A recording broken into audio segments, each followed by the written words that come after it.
നമുക്കൊരു വാക്ക് കണ്ണടച്ച് കർത്താവിലേക്ക് നോക്കി പ്രാർത്ഥിക്കാം. സ്നേഹം നിറഞ്ഞ പിതാവേ, യേശുവേ, അവിടുത്തെ നിറഞ്ഞ സന്നിധത്തിനായിട്ട് ഞങ്ങൾ അംഗീകരിച്ചു. നന്ദി കർത്താവേ, നന്ദി. അവിടുത്തെ മുമ്പാകെ ഞങ്ങളെ സമ്പൂർണ്ണമായിട്ടും ഞങ്ങളതിനെയും താഴ്ത്തി ഏൽപ്പിക്കുന്നു. അവിടുത്തെ രക്തത്താൽ ഞങ്ങളെ കഴുകണം, സ്നേഹത്താൽ നിറയ്ക്കണം. അതേ കർത്താവേ, ഞങ്ങളെ അവിടുത്തെ മുമ്പാകെ ആ പളുങ്ക് കടലിൻ്റെ മീതെ നിന്ന് പൊൻവീണകളേന്തി അങ്ങേ പാടി സ്തുതിക്കുന്ന ഒരു നാൾ ആസന്നമായിരിക്കുന്നുവല്ലോ. നന്ദി കർത്താവേ, എത്ര വലിയൊരു സന്തോഷമായിരിക്കും, എത്ര മോദമായിരിക്കും, എത്ര കർത്താവേ ആ വിശുദ്ധരൊത്ത് പാടി ആർക്കുന്ന ആ ഒരു നാളിനെക്കുറിച്ച് ഞങ്ങൾ പാടിയതുപോലെ. എന്നാൽ ഇന്ന് തന്നെ കർത്താവിനോട് ചേർന്നിരിപ്പാനും കർത്താവിന് വേണ്ടി ജീവിക്കുന്ന വലിയ ഭാഗ്യമായിട്ട് കരുതുവാനും സാധിക്കുന്നവർക്കാണല്ലോ അന്ന് അവിടുത്തെ മുമ്പാകെ ആർത്ത് പാടുവാൻ സാധിക്കുന്ന കർത്താവേ. അല്ലെങ്കിൽ സ്വർഗത്തിലെ ഏതെങ്കിലും ഒരു കോണിൽ കർത്താവെ ആയിരിക്കാനല്ല, മറിച്ച് കർത്താവെ അവിടുത്തെ സന്നിധിയിൽ അവിടുത്തെ കാന്തയായിട്ട് അവിടുത്തെ കർത്താവെ സിംഹാസനത്തിന് മുമ്പാകെയുള്ള ആ പളുങ്ക് കടലിൻ്റെ മീതെ നിന്ന് ഇത് ക്രിസ്തുവിനെ ജയിച്ചവരായിട്ട് കർത്താവെ, ഇത് ക്രിസ്തുവിനെ ആത്മാവിനെയും ലോകത്തിൻ്റെ ആത്മാവിനെയും ജഡത്തിനെയും എല്ലാം ജയിച്ചവരായിട്ട്, പിശാചിനെ ജയിച്ചവരായിട്ട് പൊൻവീണകളേന്തി കർത്താവെ അവിടത്തേക്ക് വേണ്ടി പാടുവാൻ തക്കവണ്ണം ഇന്ന് തന്നെ ഞങ്ങളെ ഓരോരുത്തരെയും ശീലിപ്പിക്കണം. ഞങ്ങളെ വചനത്തിലേക്ക് നോക്കുമ്പോൾ അവിടെ ഞങ്ങൾക്ക് യേശുവിനെ കാണണം, യേശുവിനെ പോലെ ആയിത്തീരണം. അവിടുത്തെ ആ താഴ്മയും സൗമ്യതയും കാർക്കശ്യവും സ്നേഹവും മനസ്സലവും എല്ലാം കർത്താവെ ഞങ്ങളിലേക്ക് അവിടുത്തെ ജീവനെ പകരണമെന്ന് പ്രാർത്ഥിക്കുന്നു. അങ്ങേപ്പോലെ ആയിത്തീരണം കർത്താവ്. അതിനായിട്ടുള്ള വലിയൊരു വാഞ്ചയും വലിയൊരു കർത്താവെ ആഗ്രഹവും ദാഹവും ഒക്കെ ഞങ്ങൾക്ക് തരണമെന്ന് പ്രാർത്ഥിക്കുന്നു. അവിടുത്തെ മന്നയാൽ അവിടുന്ന് ഞങ്ങൾ തൃപ്തിപ്പെടുത്തിയായിട്ടില്ല, യേശു കർത്താവിൻ്റെ വിലയേറിയ മാതിരിയുടെ നാമത്തിൽ തന്നെ. ആമേൻ, ആമേൻ, ആമേൻ. നമ്മൾ വെളിപാട് പുസ്തകം വാക്യപ്രതിവാക്യമായിട്ട് മാസങ്ങളായിട്ട് നമ്മൾ ചിന്തിച്ചുകൊണ്ടിരിക്കുകയാണല്ലോ. നമ്മൾ വെളിപാട് പുസ്തകം 15 അധ്യായത്തിലെത്തി. 14 അധ്യായത്തിൻ്റെ അവസാന വാക്യങ്ങൾ നമ്മൾ കഴിഞ്ഞ ആഴ്ച നോക്കി തീർക്കുവാൻ ദൈവം നമ്മളെ സഹായിച്ചു. നമുക്കറിയാം വെളിപാട് പുസ്തകത്തിൻ്റെ ഒരു ആദ്യത്തെ 14 അധ്യായങ്ങൾ, അതിൻ്റെ നമ്മൾ 22 അധ്യായങ്ങളുണ്ട്. ഏകദേശം 1/2 ഭാഗമൊക്കെ തീർത്തെന്ന് പറയാം. ആദ്യത്തെ 14 അധ്യായങ്ങളുടെ ഒരു രത്ന ചുരുക്കം പറയുവാണെങ്കിൽ എന്താ നമ്മളിപ്പോഴും പറയുന്നത് പോലെ യോഹന്നാൻ അപ്പോസ്തലന് കർത്താവ് പത്മോസ് ദ്വീപിൽ കൊടുത്ത ആ ഒരു ദർശനം, യേശുവിനെ തന്നെ വലിയ പ്രതീകാത്മകമായ ചിഹ്നങ്ങളാൽ അടയാളങ്ങളാൽ യേശുവിനെ തന്നെ കാണുന്നത് 1-ാം അധ്യായത്തിൽ കാണുന്നു. 2-3 അധ്യായങ്ങളിലെ സഭയ്ക്കുള്ള അന്നുള്ള 7 സഭകൾക്കുള്ള ദൂത് ഇന്നും ഉള്ള സഭകൾക്കുള്ള ദൂതായിട്ട് ആ ദൂതുകൾ ഇന്നും എത്ര പ്രസക്തമാണെന്നുള്ള കാര്യം നമ്മൾ ആ വചനങ്ങളൊക്കെ ധ്യാനിക്കുമ്പോഴൊക്കെ നമ്മൾ ചിന്തിച്ചിട്ടുണ്ടല്ലോ. 4-ാം അധ്യായത്തിൽ സ്വർഗത്തിൻ്റെ ദർശനം കാണുക, സ്വർഗത്തിലൊരു തുറന്ന വാതിൽ, ആ സ്വർഗത്തിലെ പിതാവിനെ ആരാധിക്കുന്നത് 4-ാം അധ്യായത്തിലും പുത്രനെ ആരാധിക്കുന്ന 5-ാം അധ്യായത്തിലും, പുത്രൻ പിതാവിൻ്റെ കയ്യിലിരിക്കുന്ന മുദ്രയിടപ്പെട്ട പുസ്തകം, ഭൂമിയുടെ ആധാരമെന്ന വണ്ണമുള്ള ഭൂമിക്ക് മേലുള്ള ന്യായവിധിയെക്കുറിച്ച് പ്രതിപാദിക്കുന്ന അന്ത്യകാല സംഭവങ്ങളെക്കുറിച്ച് പ്രതിപാദിക്കുന്ന ആ പുസ്തകം, അതിൻ്റെ മുദ്രകൾ ഓരോന്നായിട്ട് കർത്താവ് കുഞ്ഞാട്, അർക്കപ്പെട്ട കുഞ്ഞാട്, യോഗ്യനായ ആ കുഞ്ഞാട് മാത്രം ആ പുസ്തകത്തിൻ്റെ മുദ്ര, ജയിച്ചവനായ കുഞ്ഞാട് ആ പുസ്തകത്തിൻ്റെ മുദ്രകൾ ഓരോന്നായിട്ട് പൊട്ടിക്കുമ്പോൾ അന്ത്യകാലത്ത് നടക്കാനിരിക്കുന്ന പല സംഭവങ്ങൾ, അതിൻ്റെ പ്രോഗ്രഷൻ, അത് ഒന്നൊന്നായിട്ട് സംഭവിക്കുന്ന കാര്യങ്ങൾ നമ്മൾ കാണുന്നു. ഇത് ക്രിസ്തുവിൻ്റെ വെളിപ്പെടൽ, യുദ്ധം, ക്ഷാമം, മരണം, മഹോപദ്രവത്തിന് ശേഷം കർത്താവിൻ്റെ 2ാമത്തെ വരവ്, അത് മഹോപദ്രവം 5-ാമത്തെ മുദ്ര, പിന്നെ 6-ാമത്തെ മുദ്രയാവുമ്പോഴാണ് കർത്താവിൻ്റെ 2ാമത്തെ വരവ്. കർത്താവിൻ്റെ 2ാമത്തെ വരവും സഭ ചേർക്കപ്പെടുന്നതും മഹോപദ്രവത്തിന് ശേഷമാണ് സഭ ചേർക്കപ്പെടുന്നത്. അതിനുശേഷം സഭ ചേർക്കപ്പെടുമ്പോൾ 6-ാമത്തെ മുദ്രയോട് ചേർന്ന് സഭ എടുക്കപ്പെട്ടു. അപ്പോൾ അതിനുശേഷം ഭൂമിക്ക് മേലുള്ള വലിയൊരു ന്യായവിധി, അവിശ്വാസികൾക്ക് മേലുള്ളൊരു ന്യായവിധി, ദൈവത്തിൻ്റെ ക്രോധാഗ്നി പകരപ്പെടുന്നതിനെക്കുറിച്ചുള്ളൊരു സൂചനയൊക്കെ 6-ാമത്തെ മുദ്രയിൽ നമ്മൾ കാണുന്നു. ആ ക്രോധാഗ്നി പകർന്നൊഴിക്കുന്നതിന് മുമ്പായിട്ട് ശേഷിപ്പായിട്ടുണ്ടായിരുന്ന ഭക്തരായ 144,000 യഹൂദന്മാരെ മുദ്രയിടുന്നതൊക്കെ 7-ാം അധ്യായത്തിന് ആദ്യത്തെ 8 വാക്യങ്ങളിൽ കാണുന്നു. എതിരേൽക്കുന്ന കാന്തയായിട്ടുള്ള മണവാട്ടിയായിട്ട് സഭ കർത്താവിന് മുമ്പാകെ ആയിരിക്കുന്ന ഒരു രംഗമൊക്കെ നമ്മൾ 7-ാം അധ്യായത്തിന് 9 മുതലുള്ള വാക്യങ്ങൾ നിത്യതയോളം നിലനിൽക്കുന്ന ആശ്വാസത്തെക്കുറിച്ചൊക്കെ വായിക്കുന്നു. പിന്നെ 7-ാമത്തെ മുദ്ര പൊട്ടിക്കുന്നത് 8-ാം അധ്യായത്തിൽ നമ്മൾ കാണുന്നു. 7-ാമത്തെ മുദ്ര പൊട്ടിക്കുമ്പോഴാണ് ഭൂമിക്ക് മേലുള്ള ന്യായവിധി. അത് 7 കാഹളങ്ങൾ ആയിട്ടാണ്. ആ 7-ാമത്തെ മുദ്ര പൊട്ടിക്കുമ്പോൾ 7 കാഹളങ്ങളാണ് അവിടെ ഊതാൻ തുടങ്ങുന്നത്. 1-ാമത്തെ കാഹളം, 2-ാമത്തെ കാഹളം, അങ്ങനെ ആദ്യത്തെ 4 കാഹളങ്ങളെക്കുറിച്ച് 8-ാം അധ്യായത്തിൽ, 5-6 കാഹളങ്ങളെക്കുറിച്ച് 9-ാം അധ്യായത്തിൽ നമ്മൾ വായിക്കുന്നു. 7-ാമത്തെ കാഹളം ഊതുമ്പോഴാണ്, അവസാനത്തെ കാഹളത്തെങ്കിലാണ് കർത്താവിൻ്റെ രാജ്യത്വം ഭൂമിയിൽ സ്ഥാപിതമാകുന്ന കർത്താവ് ഭൂമിയിൽ 1000 വർഷക്കാലം ഒരു ഭരണം തുടങ്ങുന്ന ഒരു രംഗമൊക്കെ നമ്മൾ 7ാമത്തെ കാഹളത്തെക്കുറിച്ച് 11ാം അധ്യായത്തിന് 15 മുതലുള്ള വാക്യങ്ങൾ വായിക്കുന്നു. 10ാം അധ്യായത്തിൽ ഈ മുദ്രയിടപ്പെട്ട പുസ്തകം തുറന്നൊരു പുസ്തകമായിട്ട് ദൂതൻ കർത്താവിന് ദൈവത്തെ വിളിച്ച് ആണയിടുന്ന കാര്യങ്ങൾ, ഇതെല്ലാം നിവൃത്തിയാകും എന്ന് പറയുന്ന കാര്യങ്ങൾ, ആണയിടുന്ന കാര്യങ്ങളും ആ പുസ്തകം അനന്തരം യോഹന്നാനോട് ഭക്ഷിക്കാൻ പറയുന്നത് യോഹന്നാൻ അത് ഭക്ഷിച്ച് വീണ്ടും പ്രവചിക്കുന്നതും ഒക്കെയുള്ള കാര്യങ്ങൾ 11ാം അധ്യായം മുതൽ നമ്മൾ കാണുന്നത്. 10ാം അധ്യായത്തിന് അവസാനം കാണുന്നു, 11ാം അധ്യായം മുതൽ വീണ്ടും പ്രവചിക്കുന്ന കാര്യങ്ങൾ കാണുന്നു. 11ാം അധ്യായത്തിൽ അവസാനത്തെ 2 സാക്ഷികളെക്കുറിച്ച്, അവസാനത്തെ 3 വർഷക്കാരുള്ള 2 സാക്ഷികളെക്കുറിച്ച് കാണുന്നു. 12ാം അധ്യായത്തിൽ ഇസ്രായേലിനെ ഒരു സ്ത്രീയോട് ഉപമിച്ച് ഇസ്രായേലിൻ്റെ സന്തതിയായിട്ടുള്ള ക്രിസ്തുവിനെ ഒടുക്കിക്കളയാനായിട്ട് സാത്താൻ ശ്രമിക്കുന്നതും സാത്താൻ്റെ സഭയുടെ മേലെയും ഇസ്രായേലിൻ്റെ മേലെയൊക്കെയുള്ള കോപത്തെക്കുറിച്ചൊക്കെ 12ാം അധ്യായത്തിന് അവസാനത്തോളം നമ്മൾ വായിക്കുന്നു.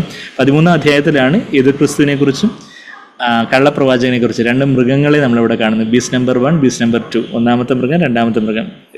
എതിർ ക്രിസ്തു, കള്ളപ്രവാചകൻ. അപ്പോൾ എതിർ ക്രിസ്തു കള്ളപ്രവാചകനും സാത്താനും കൂടെ ചേർന്ന് തൃത്വം എന്ന വണ്ണം ദൈവത്തെ അനുകരിക്കുന്നു. ദൈവം തൃത്വമായിരിക്കുന്നത് പോലെ സാത്താനും ഒരു തൃത്വം രൂപീകരിക്കുന്ന ഒരു രംഗമാണ് നമ്മളവിടെ. സാത്താൻ, എതിർ ക്രിസ്തു, കള്ളപ്രവാചകൻ എന്നുള്ളൊരു കാര്യം നമ്മളവിടെ 13ാം അധ്യായത്തിൽ കാണുന്നത്. 14ാം അധ്യായത്തിൽ കർത്താവിൻ്റെ കൂടെ ചേർന്ന് നിൽക്കുന്ന 144,000 പേരെക്കുറിച്ചൊക്കെ നമ്മൾ ആദ്യത്തെ 5 വാക്യങ്ങളിൽ കണ്ടു. പിന്നീട് 6ാമത്തെ വാക്യം മുതൽ 14ാം അധ്യായത്തിന് 6ാമത്തെ വാക്യം മുതലുള്ള അനൗൺസ്മെൻറ്റുകൾ, ഈ റെയിൽവേ സ്റ്റേഷനിൽ ട്രെയിൻ വരുന്നതിന് മുമ്പുള്ള അനൗൺസ്മെൻറ്റ്, ആനയ്ക്ക് സംഭാവന ഹേ, ആയാ ഹേ, പഹുഞ്ചാ ഹേ എന്നൊക്കെ പറയുന്നത് പോലെ ഇതുപോലെ കാര്യങ്ങളെല്ലാം അടുത്തു. ഇപ്പോൾ നിങ്ങൾ മാനസാന്തരപ്പെട്ടില്ലെങ്കിൽ കാര്യങ്ങൾ പോക്കാണെന്നുള്ള കാര്യമൊക്കെ ആണ് പറഞ്ഞു വരുന്നത്. അതായത് ആ 14ാം അധ്യായത്തിന് 6ാമത്തെ ഭാഗത്തിൽ നിത്യസുവിശേഷം ആയിട്ട് ഈ ദൂതൻ പ്രത്യക്ഷപ്പെടുന്ന നിത്യസുവിശേഷമാണത്.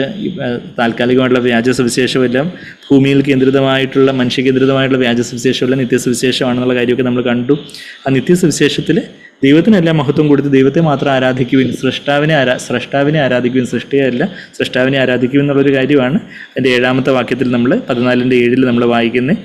പിന്നെ 8ാമത്തെ വാക്യത്തിൽ 14ന്റെ 8ാമത്തെ വാക്യത്തിൽ ബാബിലോണിൻ്റെ പതനത്തെക്കുറിച്ചും അവൾക്കുള്ള ശിക്ഷാവിധിയെക്കുറിച്ചും ഒക്കെ വായിക്കുന്നു. ബാബിലോണിൻ്റെ ആ ഒരു ക്രോധമധ്യത്തിൽ അവളുടെ ദുർനടപ്പിൻ്റെ, ക്രോധത്തിൻ്റെ അല്ലെങ്കിൽ ആ ദുർനടപ്പിൻ്റെ ആവേശത്തിൻ്റെ മദ്യം കുടിച്ചിട്ടുള്ളവർക്കെല്ലാം ദൈവത്തിൻ്റെ ക്രോധമദ്യവും കൂടെ കുടിച്ചിട്ടേ പോകാനൊക്കെ ഉള്ളൂ.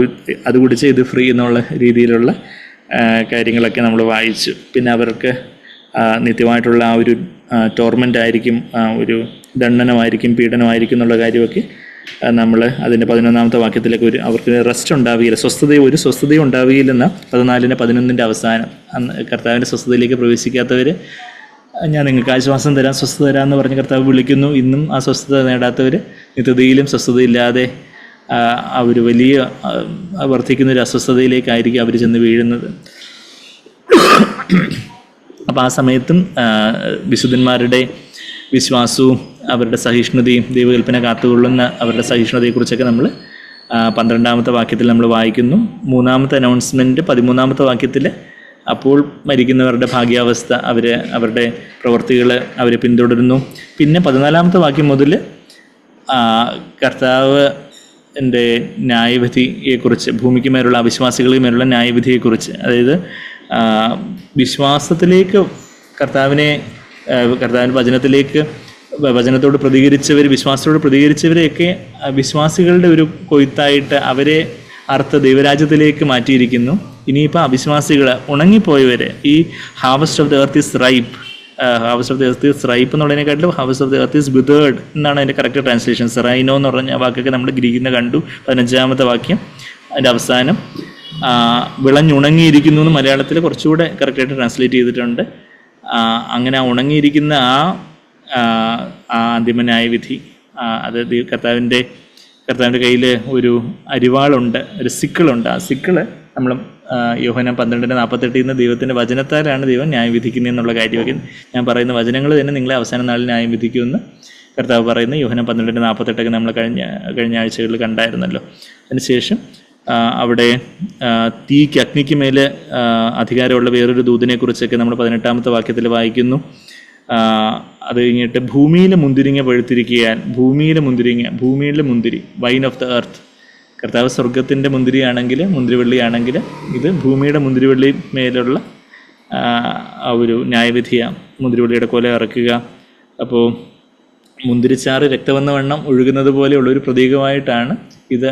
ആ ഒരു ന്യായവിധിയിൽ ഒരു രക്തപ്പുഴ ഒഴുകുന്നു. അത് നമ്മൾ വായിക്കുന്ന അതിൻ്റെ 19-ാമത്തെ വാക്യം, ദൂതൻ കോങ്കത്തി ഭൂമിയിലേക്ക് എറിഞ്ഞു, ഭൂമിയിലെ മുന്തിരി അറുത്തു, ദൈവകോപത്തിന് വലിയ ചക്കിലിട്ടു. അപ്പോൾ ദൈവത്തിൻ്റെ ക്രോധം എന്ന് പറയുന്നത് ഒരു നിസ്സാര കാര്യമല്ല. ആ ക്രോധമാണ് യഥാർത്ഥത്തിൽ യേശു കർത്താവ് ക്രൂശിൽ ആ 3 നാഴിക നേരം നമുക്ക് വേണ്ടി കൈവിടപ്പെട്ടവനായിട്ട് ദൈവത്തിൻ്റെ ക്രോധാഗ്നിയാണ് കർത്താവ് സഹിച്ചത്. ആ ക്രോധം, പാപത്തിന് മേലുള്ള ദൈവത്തിൻ്റെ ക്രോധാഗ്നി, അത് യേശു അതിൽ വെന്തിരിഞ്ഞ് നമുക്ക് വേണ്ടി യാഗമായി തീർന്നു. നമ്മൾ അതിൽ വിശ്വസിച്ചുകൊണ്ട് നമ്മൾ ആ ക്രോധാഗ്നിയിൽ നിന്ന് രക്ഷപ്പെട്ട് നമ്മൾ കർത്താവിൻ്റെ വരവെങ്കിൽ നമ്മളങ്ങ് സഭയങ്ങ് എടുക്കപ്പെടുന്നു. അതിന് ശേഷമാണ് ഈ ക്രോധാഗ്നി പകരപ്പെടുന്നത്. അപ്പോൾ ആ കർത്താവ് നമുക്കായിട്ട് ക്രോധാഗ്നി ഏറ്റെടുത്തു എന്ന് വിശ്വസിക്കാത്തവർ സ്വയമായിട്ട് ഈ ക്രോധാഗ്നിക്ക് ഇരയാകേണ്ടി വരും എന്നുള്ളൊരു കാര്യമാണ് നമ്മൾ വചനത്തിൽ വ്യക്തമായിട്ട് കാണുന്നത്. 20-ാമത്തെ വാക്യത്തിൽ ചക്കെന്ന് പറഞ്ഞാൽ വൈൻ പ്രസ് എന്ന് പറഞ്ഞാൽ ഈ വീഞ്ഞൊക്കെ ഉണ്ടാക്കുന്ന, മുന്തിരി എല്ലാം കൂടെ വീഞ്ഞുണ്ടാക്കുന്ന ആ ഒരു ഇതിന് വൈൻ പ്രസ് എന്ന് പറയുന്നത്. ചക്ക് അത് നഗരത്തിന് പുറത്ത് വെച്ച്, അതായത് യെരുശലേം നഗരത്തിന് പുറത്താണ്. യെരുശലേം നഗരത്തിന് 50 മൈൽ വടക്കായിട്ട് അർമ്മഗദോൻ എന്ന് പറയുന്ന ഒരു സ്ഥലമുള്ളത്. ആ അർമ്മഗദോൻ സ്ഥലം, അത് ഈ വെളിപ്പാട് 16:16 നമ്മൾ കണ്ടു. അവർ എബ്രായ ഭാഷയിൽ ഹർമഗദോൻ എന്നു പേരുള്ള ഒരു സ്ഥലത്ത് കൂട്ടിച്ചേർത്തു. ആ ഹർമഗദോൻ എന്ന് പറഞ്ഞ സ്ഥലത്താണ് എതിർക്രിസ്തുവിൻ്റെ നേതൃത്വത്തിലുള്ള രാജ്യങ്ങളെല്ലാം കൂടെ ക്രിസ്തുവിനെതിരായിട്ട് മത്സരിക്കുന്നതും കർത്താവ് ഒലിവുമലമേൽ വന്ന് കാൽ കുത്തുന്നതായിട്ടൊക്കെ നമ്മൾ സെഖര്യാവ് 14-ാം അധ്യായത്തിൽ കാണുന്നു. കർത്താവ് ഒലിവുമലയിൽ നിന്നാണ് സ്വർഗാരോഹണം ചെയ്തതായിട്ട് അപ്പോസ്തലർ 1-ാം അധ്യായത്തിൽ കാണുന്നു. അത് കർത്താവ് വരുമ്പോഴും ഇതുപോലെ തന്നെ വരുമെന്ന് അവിടെ ദൂതന്മാർ പറഞ്ഞതായിട്ട്, ഗലീലയിലെ പുരുഷന്മാരെ എന്ന് വിളിച്ച് ദൂതന്മാർ പറഞ്ഞതായിട്ടൊക്കെ നമ്മൾ അപ്പോസ്തലർ 1-ാം അധ്യായത്തിൽ വായിക്കുമ്പോൾ സെഖര്യാവ് 14-ാം അധ്യായത്തിൽ അത് ഓൾറെഡി പ്രവചിക്കപ്പെട്ടിട്ടുണ്ട്.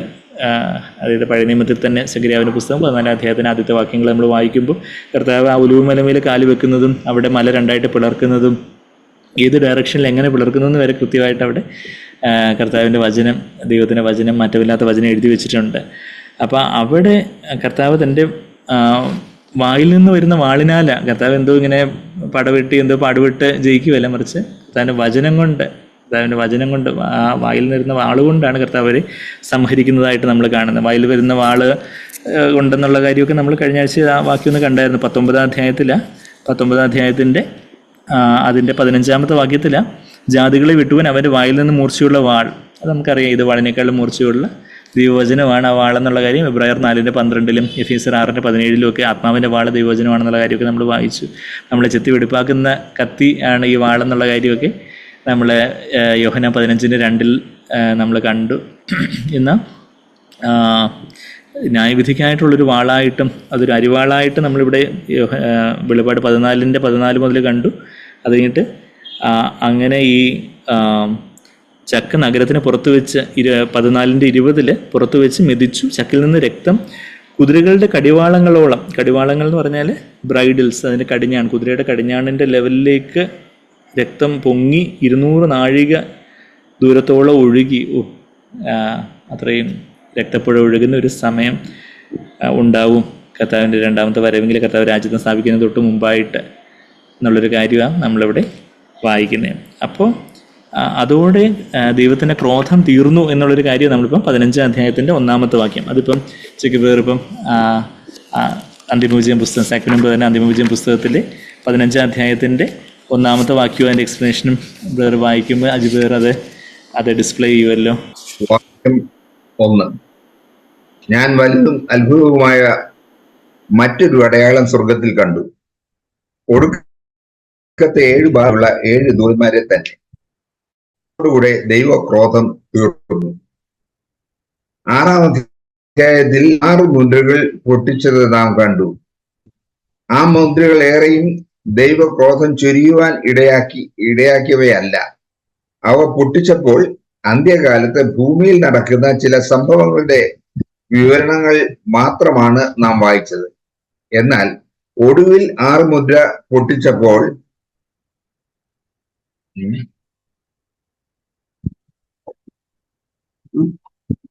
ഒടുവിൽ 6-ാം മുദ്ര പൊട്ടിച്ചപ്പോൾ നാം ആദ്യമായി മഹാകോപം എന്ന വാക്ക് കാണുന്നു. അവിടെയാണ് ദൈവക്രോധം ആരംഭിക്കുന്നത്.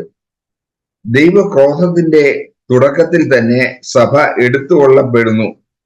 കാരണം സഭ ഒരിക്കലും ദൈവകോപത്തിന്റെ കീഴിലല്ല. തുടർന്ന് ഏഴാമത്തെ അന്ത്യകാഹളം നാം കാണുന്നു. അത് ദൈവിക ന്യായവിധിയുടെ പ്രതീകമാണല്ലോ. ഇപ്പോൾ അവസാനമായി ഒടുക്കത്തെ 7 ബാധയുള്ള 7 ക്രോധ കലശം നാം കാണുന്നു. ഇതോടുകൂടെ ദൈവക്രോധം തീർന്നു. ക്രൂശിൽ കിടന്നപ്പോൾ അന്തിമമായി യേശുവും സകലവും നിവൃത്തിയായി എന്ന് പറഞ്ഞു. അവിടുന്ന് ദൈവക്രോധവും നമ്മുടെ പാപത്തിനുള്ള ശിക്ഷാവിധിയും പൂർണ്ണമായി അനുഭവിച്ചു തീർക്കുകയായിരുന്നു. നാം ഇപ്പോൾ ക്രിസ്തുവിലായിരിക്കയാൽ നമുക്കൊരു ശിക്ഷാവിധിയും ദൈവക്രോധവും ഇല്ല. എന്നാൽ ക്രിസ്തുവിന്റെ ക്രൂശുമരണത്തിന് കീഴിൽ സംരക്ഷണം നേടിയിട്ടില്ലാത്ത ആർക്കും ദൈവക്രോധത്തിൽ നിന്ന് രക്ഷപ്പെടാം എന്ന് നേരിയ പ്രതീക്ഷ പോലും വേണ്ട. യെശയ്യാവ് 13:6 മുതൽ 11 വരെ നാം വായിക്കുന്നു: യഹോവയുടെ ദിവസം സമീപിച്ചിരിക്കൊണ്ട് മുറയിടുവിൻ. അത് സർവശക്തൻ എങ്കിൽ നിന്ന് സർവനാശം പോലെ വരുന്നു. ദേശത്തെ ശൂന്യമാക്കുവാനും പാപികളെ അതിൽ നിന്ന് മുടിച്ചു കളവാനും യഹോവയുടെ ദിവസം ക്രൂരമായിട്ട് ക്രോധത്തോടും അതികോപത്തോടും കൂടെ വരുന്നു.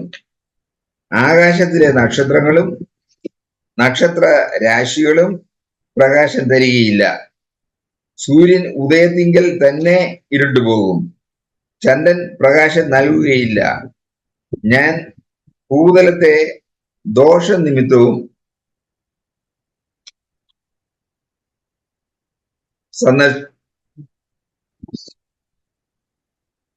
സന്ദർശിക്കും. അഹങ്കാരികളുടെ ഗർവത്തെ ഞാൻ ഇല്ലാതാക്കും. ഉഗ്രന്മാരുടെ നീളത്തെ താഴ്ത്തും. ദൈവക്രോധം പ്രത്യേകിച്ചും ഭൂമിയിലെ അഹങ്കാരികളുടെയും ഗർവികളുടെയും നിഗളികളുടെയും മേലാണ് പതിക്കുക. ദൈവം അഹങ്കാരത്തെ എത്രത്തോളം വെറുക്കുന്നു എന്നത് ഇതിൽ നിന്ന് വ്യക്തമാണ്. വെളിപാട് പുസ്തകം 15 അധ്യായത്തിന്റെ 1-ാമത്തെ വാക്യം. സിമ്പിളായിട്ട് ഒരു ചെറിയൊരു വാക്യം എന്ന അതിൻ്റെ ഒരു ആഴം നമ്മൾ വായിക്കുമ്പോൾ 15 അധ്യായത്തിന് 1-ാമത്തെ വാക്യം: ഞാൻ വലുതും അത്ഭുതമായ മറ്റൊരു അടയാളം. അവിടെ പല അടയാളങ്ങൾ ഈ വെളിപാട് പുസ്തകം 1-ാം അധ്യായത്തിൽ തന്നെ നമ്മൾ ഇത് മൊത്തം അടയാളങ്ങളാണെന്നുള്ളൊരു സൂചന അടയാളങ്ങളോടെ തനിക്ക് വെളിപ്പെടുത്തി എന്നുള്ളൊരു കാര്യമാണ്. 1-ാം അധ്യായത്തിൻ്റെ 1-ാമത്തെ വാക്യത്തിൽ അതിൻ്റെ അവസാനം വെളിപാട് 1:1 അവൻ അത് തൻ്റെ ദൂതൻ മുഖാന്തരം അയച്ച് തൻ്റെ ദാസനായ യോഹന്നാനെ പ്രദർശിപ്പിച്ചു അല്ലെങ്കിൽ കമ്മ്യൂണിക്കേറ്റഡ് എന്ന NASBയിൽ ട്രാൻസ്ലേറ്റ് ചെയ്തിരിക്കുന്നത്. സിഗ്നിഫൈഡ് എന്ന KJVയിൽ ട്രാൻസ്ലേറ്റ് ചെയ്തിരിക്കുന്നത്. സിഗ്നിഫൈഡ് എന്നുള്ളതാണ് കുറച്ചുകൂടെ കറക്റ്റായിട്ടുള്ള ട്രാൻസ്ലേഷൻ. സിമേനോ എന്ന് പറയുന്ന ഒരു ഗ്രീക്ക് വാക്ക് അവിടെ ഉപയോഗിച്ചിരിക്കുന്നത്. To give a sign, to signify, അതായത് പല അടയാളങ്ങൾ.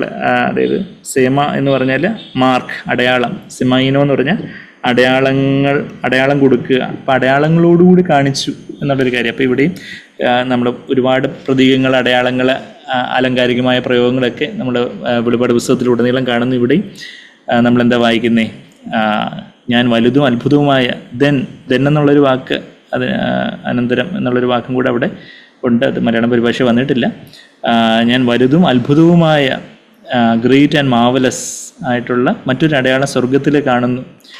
അത് കഴിഞ്ഞിട്ട് പറയുന്നത് എന്താ? ഒടുക്കത്തെ 7 ബാധയുള്ള 7 ദൂതന്മാരെ തന്നെ, 7 ഏഞ്ചൽസ് ഹു ഹാഡ് ദ 7 പ്ലേഗ്സ്. നമ്മൾ 7 കാഹളങ്ങളുള്ള ദൂതന്മാരെന്നാണ് നമ്മൾ വെളിപാട് 8-ാം അധ്യായത്തിൽ നമ്മൾ വായിച്ച്. വെളിപാട് അതിൻ്റെ 8-ാം അധ്യായത്തിൻ്റെ 2-ാമത്തെ വാക്യത്തിൽ ദൈവസന്നിധിയിൽ 7 ദൂതന്മാർ നിൽക്കുന്നത് ഞാൻ കണ്ടു.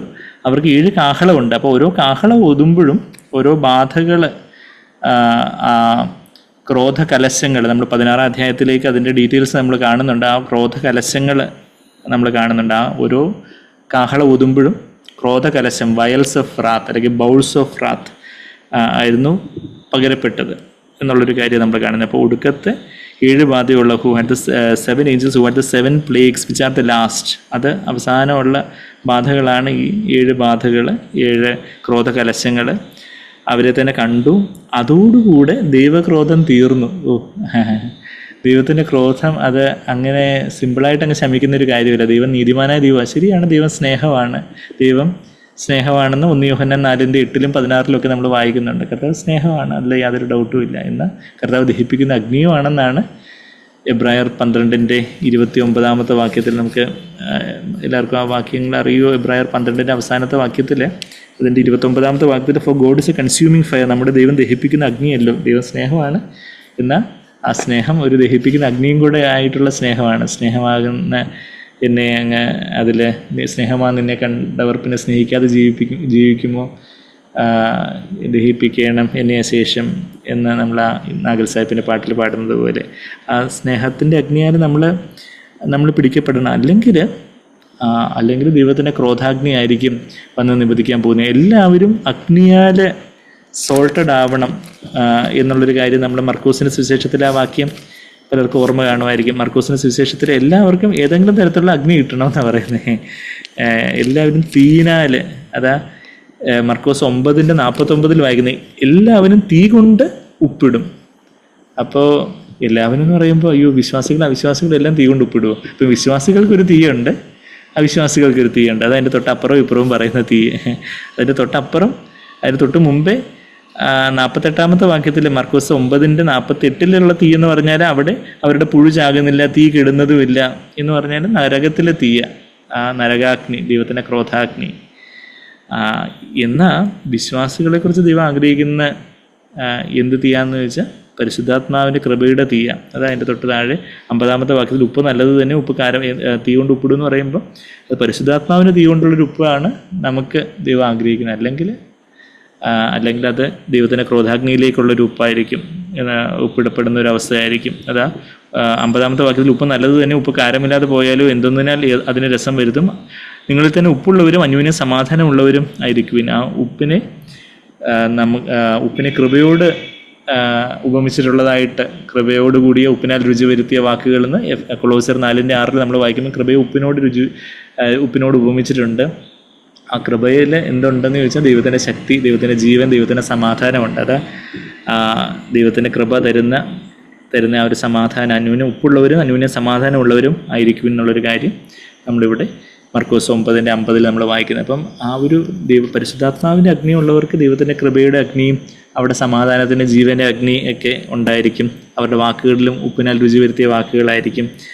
എന്നാൽ അല്ലാത്തവരുടെ മേലുള്ള ദൈവക്രോധം, ഈ 7 ബാധ, അത് ആ 7 ബാധയുടെ ഓരോ കാഹളങ്ങൾ ഊതുമ്പോഴും ഉള്ള വലിയ വലിയ കാര്യങ്ങളൊക്കെ നമ്മൾ 8 അധ്യായം മുതലേ വായിക്കുന്നുണ്ട്. 8 അധ്യായത്തിൽ ഓരോ കാഹളങ്ങൾ ഊതുമ്പോൾ അത് പച്ചപ്പിൻ്റെ മേലുള്ള പ്രപഞ്ചഗോളങ്ങളുടെ മേലുള്ള ന്യായവിധി, സമുദ്രത്തിലുള്ള ജീവികളുടെ മേലുള്ള ന്യായവിധിയൊക്കെ നമ്മൾ 8 അധ്യായത്തിലൊക്കെ കാണുന്നു. പിന്നെ 9 അധ്യായത്തിലും മാസങ്ങളോളം അവരെ ദണ്ണിപ്പിച്ച തേളുക പോലെയുള്ള കടിയേൽക്കുന്ന കാര്യങ്ങളും അങ്ങനെയൊക്കെയുള്ള ലോക്കസ്റ്റുകളെക്കുറിച്ച് ഒക്കെ, വെട്ടുകിളികളെക്കുറിച്ചൊക്കെ നമ്മൾ അവിടെ 9 അധ്യായത്തിൽ വായിക്കുന്നുണ്ട്. അതിനുശേഷം അനേകം മരണം, 3rd ഓഫ് ദ മാൻകൈൻഡ്, 1/3 ഭൂമിയിലെ 1/3 അപ്പം മരിച്ചു വീഴുന്ന കാര്യങ്ങളൊക്കെ 15 വാക്യത്തിൽ 9:15 നമ്മൾ വായിക്കുന്നുണ്ട്. അപ്പം അങ്ങനെയൊക്കെയുള്ള ഇതെല്ലാം എന്തുകൊണ്ടാണെന്ന് വെച്ചാൽ ആൾക്കാർ മാനസാന്തരപ്പെട്ടില്ല, അതുകൊണ്ടാണെന്നാ എൻ്റെ 9:20 നമ്മൾ വായിക്കുന്നത്. തങ്ങളുടെ കൈപ്പണി വിട്ട് മാനസാന്തരപ്പെട്ടില്ല. 21 വാക്യം തങ്ങളുടെ കൊലപാതകം, ക്ഷുദ്രം, ദുർനടപ്പ്, മോഷണം എന്നിവ വിട്ട് മാനസാന്തരപ്പെട്ടതുമില്ല. അപ്പം ആ മാനസാന്തരപ്പെടാത്തവർക്ക്, പാപത്തിൽ നിന്ന്, തൻ്റെ സ്വയത്തിൽ നിന്ന്, സ്വയജീവിതത്തിൽ നിന്ന്, ലോകത്തിൽ നിന്ന്, ജഡത്തിൽ നിന്നെല്ലാം തിരിയാത്തവർക്ക് ഉള്ള ദൈവത്തിൻ്റെ ശിക്ഷാവിധിയാണ് നമ്മൾ ഈ കാര്യങ്ങളൊക്കെ നമ്മൾ അവിടെ 8 അധ്യായത്തിലും 9 അധ്യായത്തിലൊക്കെ വായിച്ച്. അപ്പം അങ്ങനെ അവസാനം അതിൻ്റെ ആ പാരമ്യത്തിലാണ് അവിടെ അർമഗദോൻ യുദ്ധത്തിലുള്ള രക്തപ്പുഴയെക്കുറിച്ച് നമ്മളിപ്പം 14 അധ്യായത്തിൻ്റെ അവസാനം വായിച്ച് നിർത്തി. അതെല്ലാം അത്ര ആയപ്പോഴാണ് അതോടുകൂടെ ദൈവക്രോധം തീർന്നു. ആ തീർന്നു എന്നുള്ള വാക്ക് the wrath of God is finished, ടിലയോ എന്ന് പറയുന്ന ഗ്രീക്ക് വാക്കാണ്. അതേ ടിലയോ എന്നുള്ള വാക്ക് ആര് പറഞ്ഞു? ക്രൂശിൽ കിടന്നുകൊണ്ട് യേശു കർത്താവ് പറഞ്ഞായിട്ട് നമ്മൾ യോഹന്നാൻ 19:30 വാക്യം നമ്മൾ ഒരിക്കൽ കുറച്ച് മാസങ്ങൾ മുമ്പ് ഞായറാഴ്ച ഒരു കുറുവാക്യമായിട്ട് തന്നെ നമ്മൾ ആ വാക്യം തുടങ്ങി സംസാരിച്ചതൊക്കെ സൗരങ്ങൾക്ക് ഓർമ്മ കാണുമല്ലോ. യോഹന്നാൻ 19 അധ്യായത്തിൻ്റെ 30 വാക്യത്തിലേക്ക് പോകുമ്പം യേശു പുളിച്ച് വീഞ്ഞ് കുടിച്ച ശേഷം നിവൃത്തിയായി. ആ നിവൃത്തിയായി എന്നുള്ള വാക്ക് ടിലയോ എന്നുള്ള വാക്ക് ഉപയോഗിച്ചിരിക്കുന്നത്. Finished, it is finished. അതേ വാക്ക് തന്നെ ഇവിടെ വെളിപാട് 15-ന്റെ 1-ാമത്തെ വാക്യത്തിൽ ദൈവക്രോധം തീർന്നു, തീർന്നു, ഫിനിഷ്ഡ് എന്നുള്ള അതേ വാക്ക് തന്നെ. അപ്പോൾ അവിടെ കർത്താവ് ഇറ്റ് ഈസ് ഫിനിഷ്ഡ് എന്ന് പറയുമ്പം അത് എനിക്കായിട്ട്, ഞാൻ മാത്രമേ ഈ ഭൂമിയിൽ പാപിയായിട്ടുണ്ടായിരുന്നുള്ളെങ്കിൽ പോലും കർത്താവ് സ്വർഗം വിട്ട് ക്രൂശിൽ മരിപ്പാൻ ഇറങ്ങിയല്ലോ എന്നൊക്കെ നമ്മൾ ആ പാട്ടിൽ പാടുന്ന പോലെ, എൻ യേശുവേ, എൻ ആത്മാവിന് ആധാരമേ, എൻ്റെ നാവിൻ അവിടുത്തെ നാമം എനിക്ക്, എൻ്റെ നാവിനത്ര മാധുര്യമേ,